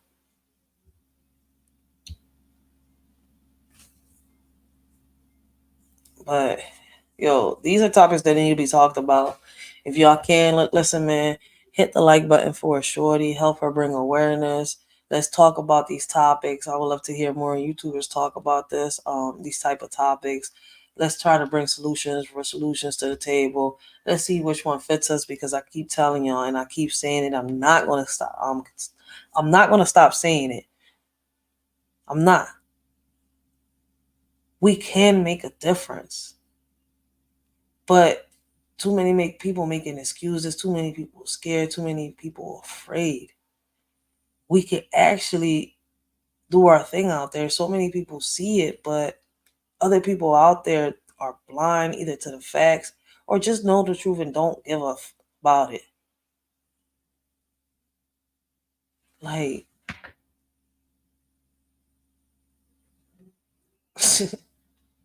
this is crazy. I could go so many ways about this, but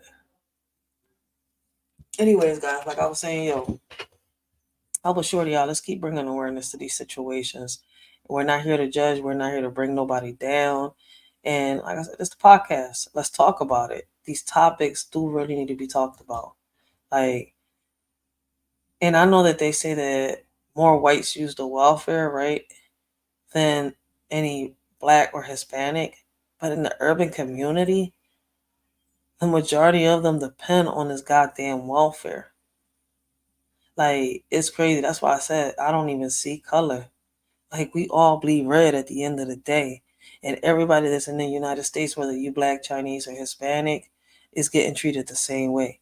So I'm with a lot of those people that I was like, damn, we sitting here going through all these problems, all these situations, meeting all these resources while Biden is out here, giving the migrants that he's bringing over here, rent-free places. He's giving them SSI. He's giving them welfare.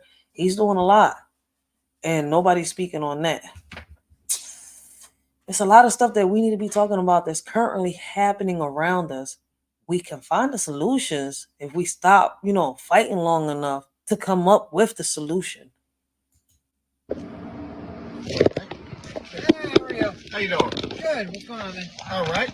The reason I'm pulling you over is you got some dark tits on you. I just want to see license, registration, proof, insurance. I'm Detective Frazier. Yes. Yes. Hi. Can you roll it down? No. I can't really see in there. It's okay. Can I get your license, registration, proof, insurance? Excuse me? Can I get your license, registration, proof, insurance? Oh, I don't got license, registration. Okay. What's the registration to this car? Like, what state is it? What is your reason for pulling me over? You have tints on your front two. Tints on my front two windshields. Okay, is that a reason for pulling me over? Yes. It's a New York State violation. That's a New York City violation. Okay. Well, I'm in my vehicle right now. I understand that, but you have tinted windows. You cannot have tinted windows on New York State. Okay. I'm not in New York State. You are in New York State. No, I'm saying I don't have license registration. Okay. Yeah. All right. Give me 1 second.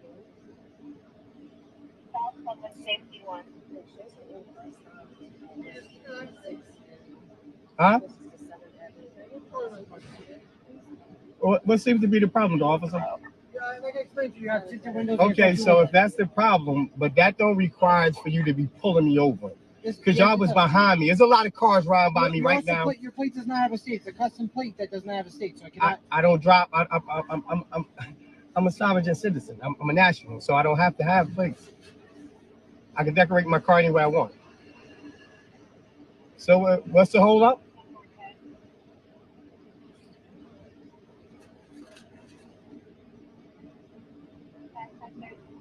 Can I ask you what you're doing? So why are you running my plates? That's illegal. That's illegal. You don't supposed to be running no plates. If I violated no crime, y'all don't supposed to be running no plates. That's a violation. But sir, the plate doesn't come back. But y'all don't supposed to be running no plates. I didn't violate no crime. Even if it was a tinted window, y'all don't supposed to run no plates. I just counted 10 cars. Why are you being combative with that? I'm not being combative, but you have the tint card on you? I'm not from here. I don't have tinted card. I don't answer questions. You have ID on you? I don't answer questions. I don't answer questions. He's a sovereign citizen, so. Say it again? He's a sovereign citizen, he's claiming. That's fine. We're not saying he's not. Yeah, I don't. But when your plate doesn't come back to your vehicle, I don't have. Listen, I can't really hear you, but I said I could decorate my car the way I want to. no, it's fine. But you have to have a plate on your vehicle. I don't have to have no plate. I could decorate my car the way I want. You don't have to have a plate. Interesting. You have a driver's license? You driving with no driver's license? I mean, we're just having a conversation.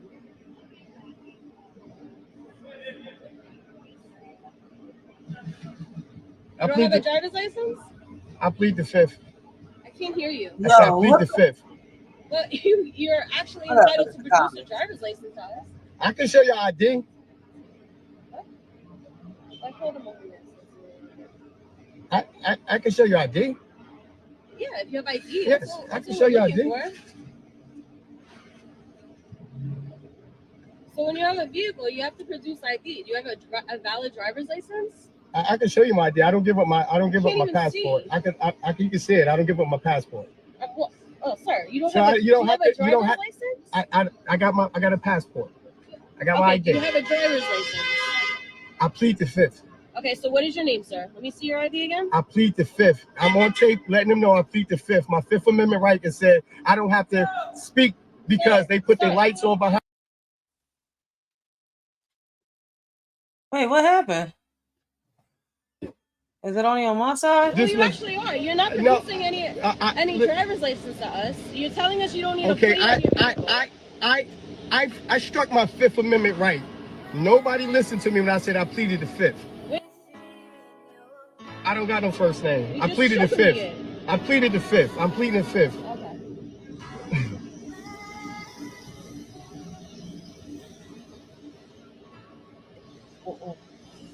The other one. Don't waste it. I need it. What is all this for, officer? What's that? What's all this for? I explained to you that the reason you're being pulled over is for the tints. You asked for identification. You provided identification to my partner. So we're going from there, all right? So give us 1 second and we'll get you on your way. Okay. Okay, I have a question. I'll let you know. Trying to figure it out. Right. Well. Okay. All right. Mhm. Okay. All right.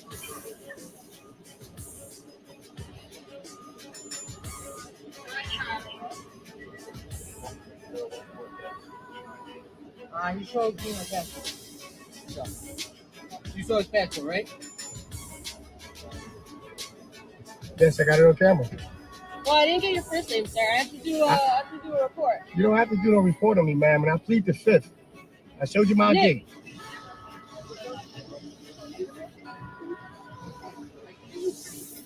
Sir, I just got to the scene at Rio.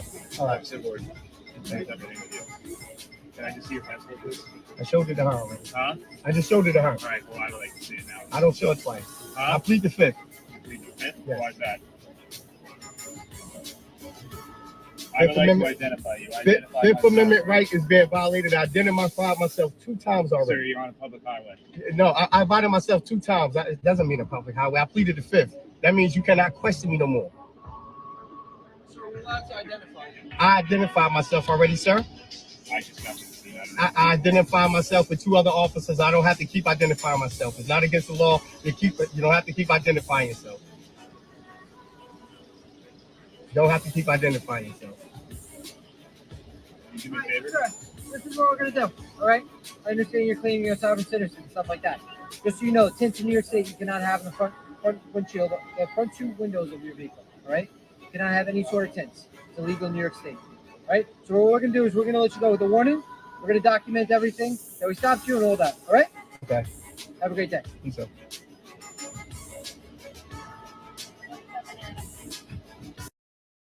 Yo, now that's some real freedom right there. I'm really gonna say it, and people have talked about this. I think he's independent. Means he don't use no social security, I guess, but he has a passport, so he must have a social security. It's weird. Weird. But damn, I was reading the comments and it is crazy. Somebody said, hello, thank you. What's the difference between sovereign citizen and state national? I am new at this. Where can I study these laws, sir? I think you still should be willing to a certain extent to inform them of who you are, though, like for real. Let me see what the replies are to that. True, we are supposed to put them on notice, but he didn't. Somebody say you're supposed to let them know you aren't driving for hire or operating in commercial capacity, and therefore do not require driver's license nor registration.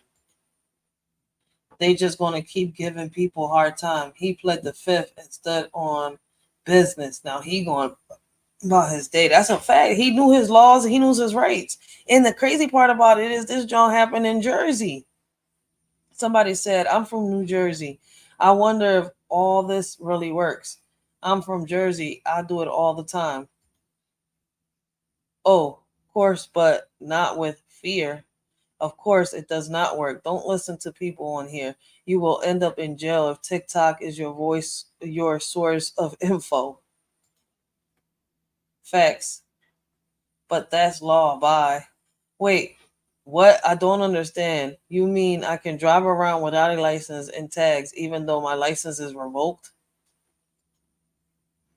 Can you please elaborate on how I don't want to get in a car and get pulled over and tell the cop I TikToked or told me I allowed to do it and I end up with cuffs? I'm not trying to be funny. The laws don't hold to sovereign citizens, one man, one nation. Korean citizens be having me crying. I need to learn about this stuff. I'm still wondering if breaking laws takes your freedom away. Why is it not in schools and stuff? Why isn't lawyer stuff a required class? They're saying that the lawyer shit is, listen, man, y'all need to start really doing your research about this. Yo, but he stood his ground. I give it to boy. He said you can go on. This shit happened in Jersey. Y'all know Jersey be Philly, New York, Jersey. I don't know how many other places, but they be stopping folks for no reason, and they love giving tickets. I co-sign everything he's about to say. Apparently, P. Diddy's homes are being raided for sex trafficking allegations. You're telling me the guy who rapped, I won't be satisfied till all my brothers get it, see you hit it, and then I hit it, turn a freak to a bisexual, and if she's flexible, F the brother next to you. You're telling me the guy that rapped that might be a predator? Shocker. Personally, I didn't trust this guy after he had Tupac killed. That was the red flag for me. Can we make sure the security cameras wherever they lock Diddy up are working? Because we all know what happened the last time a billionaire got arrested for the same thing. Epstein, pardon me. And now Diddy's been accused of sleeping with like a bunch of mainstream artists. Meek Mill, Usher. You know what the best part about being an independent rapper is? P. Diddy doesn't try to you. Like these claims coming in about P. Diddy make R. Kelly look like a Teletubby. And he peed on people. But you know what the craziest part about this whole thing is? There's still rappers out there who would gladly let P. Diddy bone them for a little fame. Hey. Stay away from the mainstream entertainment business. Stay away from P. Diddler and stay independent. Yo, I'm dead because the same as this lady, I piggyback off of him. Shout out to Tom McDonald. Like, yo, y'all, if y'all haven't heard his music, go listen to his music. Like, he is bold as hell. Shout out to Tom McDonald. Yo, I'm going to do a part 2 on this. I am tired. It is already 3:20 in the morning. So I am going to do a part 2 to this tomorrow. Hopefully I see y'all, but let's talk about more topics like this. I see YouTube is messing with me. They giving me subscribers. They taking numbers. They adding numbers. Like, I don't know what's going on, but over here on my side, my shit glitching. So maybe it's my screen, maybe just my channel, but this John tripping over here. I don't know what's up with this John. But till next time, this y'all Shorty Racheal. I hope all of y'all have a blessed and humble day. I hope all of y'all continue to have a blessed and humble day.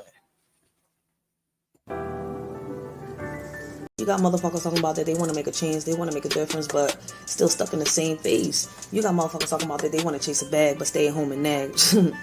Then when you ask them what they need, they say less talking, more opinions, no prayers with the vision. You ask me, y'all need to focus more on revision, rely less on television. How you want a future you have no vision? This world is just like fiction. What we need is more talking, less opinions, more prayers with no division. Before you come up with a conclusion, giving people false illusions, pick up a book, do your research, learn your history before you end up in a ditch making history. Division and religion isn't working. The only way to show God our faith and love is through our actions. Our convictions is the only thing that really unite us. One God, one nation, different beliefs. There's words that can't fly with the wind. There's insults that are not violent. Meanwhile, while you're holding them, they're killing you on the inside. If I was to tell you that I didn't hurt, I would be lying. Would you believe me if I was to tell you that there's truths that lie, especially when they're telling you that they're indifferent? Getting shoved to the side because you're different. There's a hug out there someone didn't receive today. Probably because of what was said about them yesterday. Probably because of the way they was dressed today. Not realizing that the one that they hate could be the one that saves their day. But you know what? Thanks to them, it's another day in history where you get to flip the pages to your book and speak your story. And Lord, it's unholy. But you know what hurts the most? As I walk down the street and I see how easily we're divided.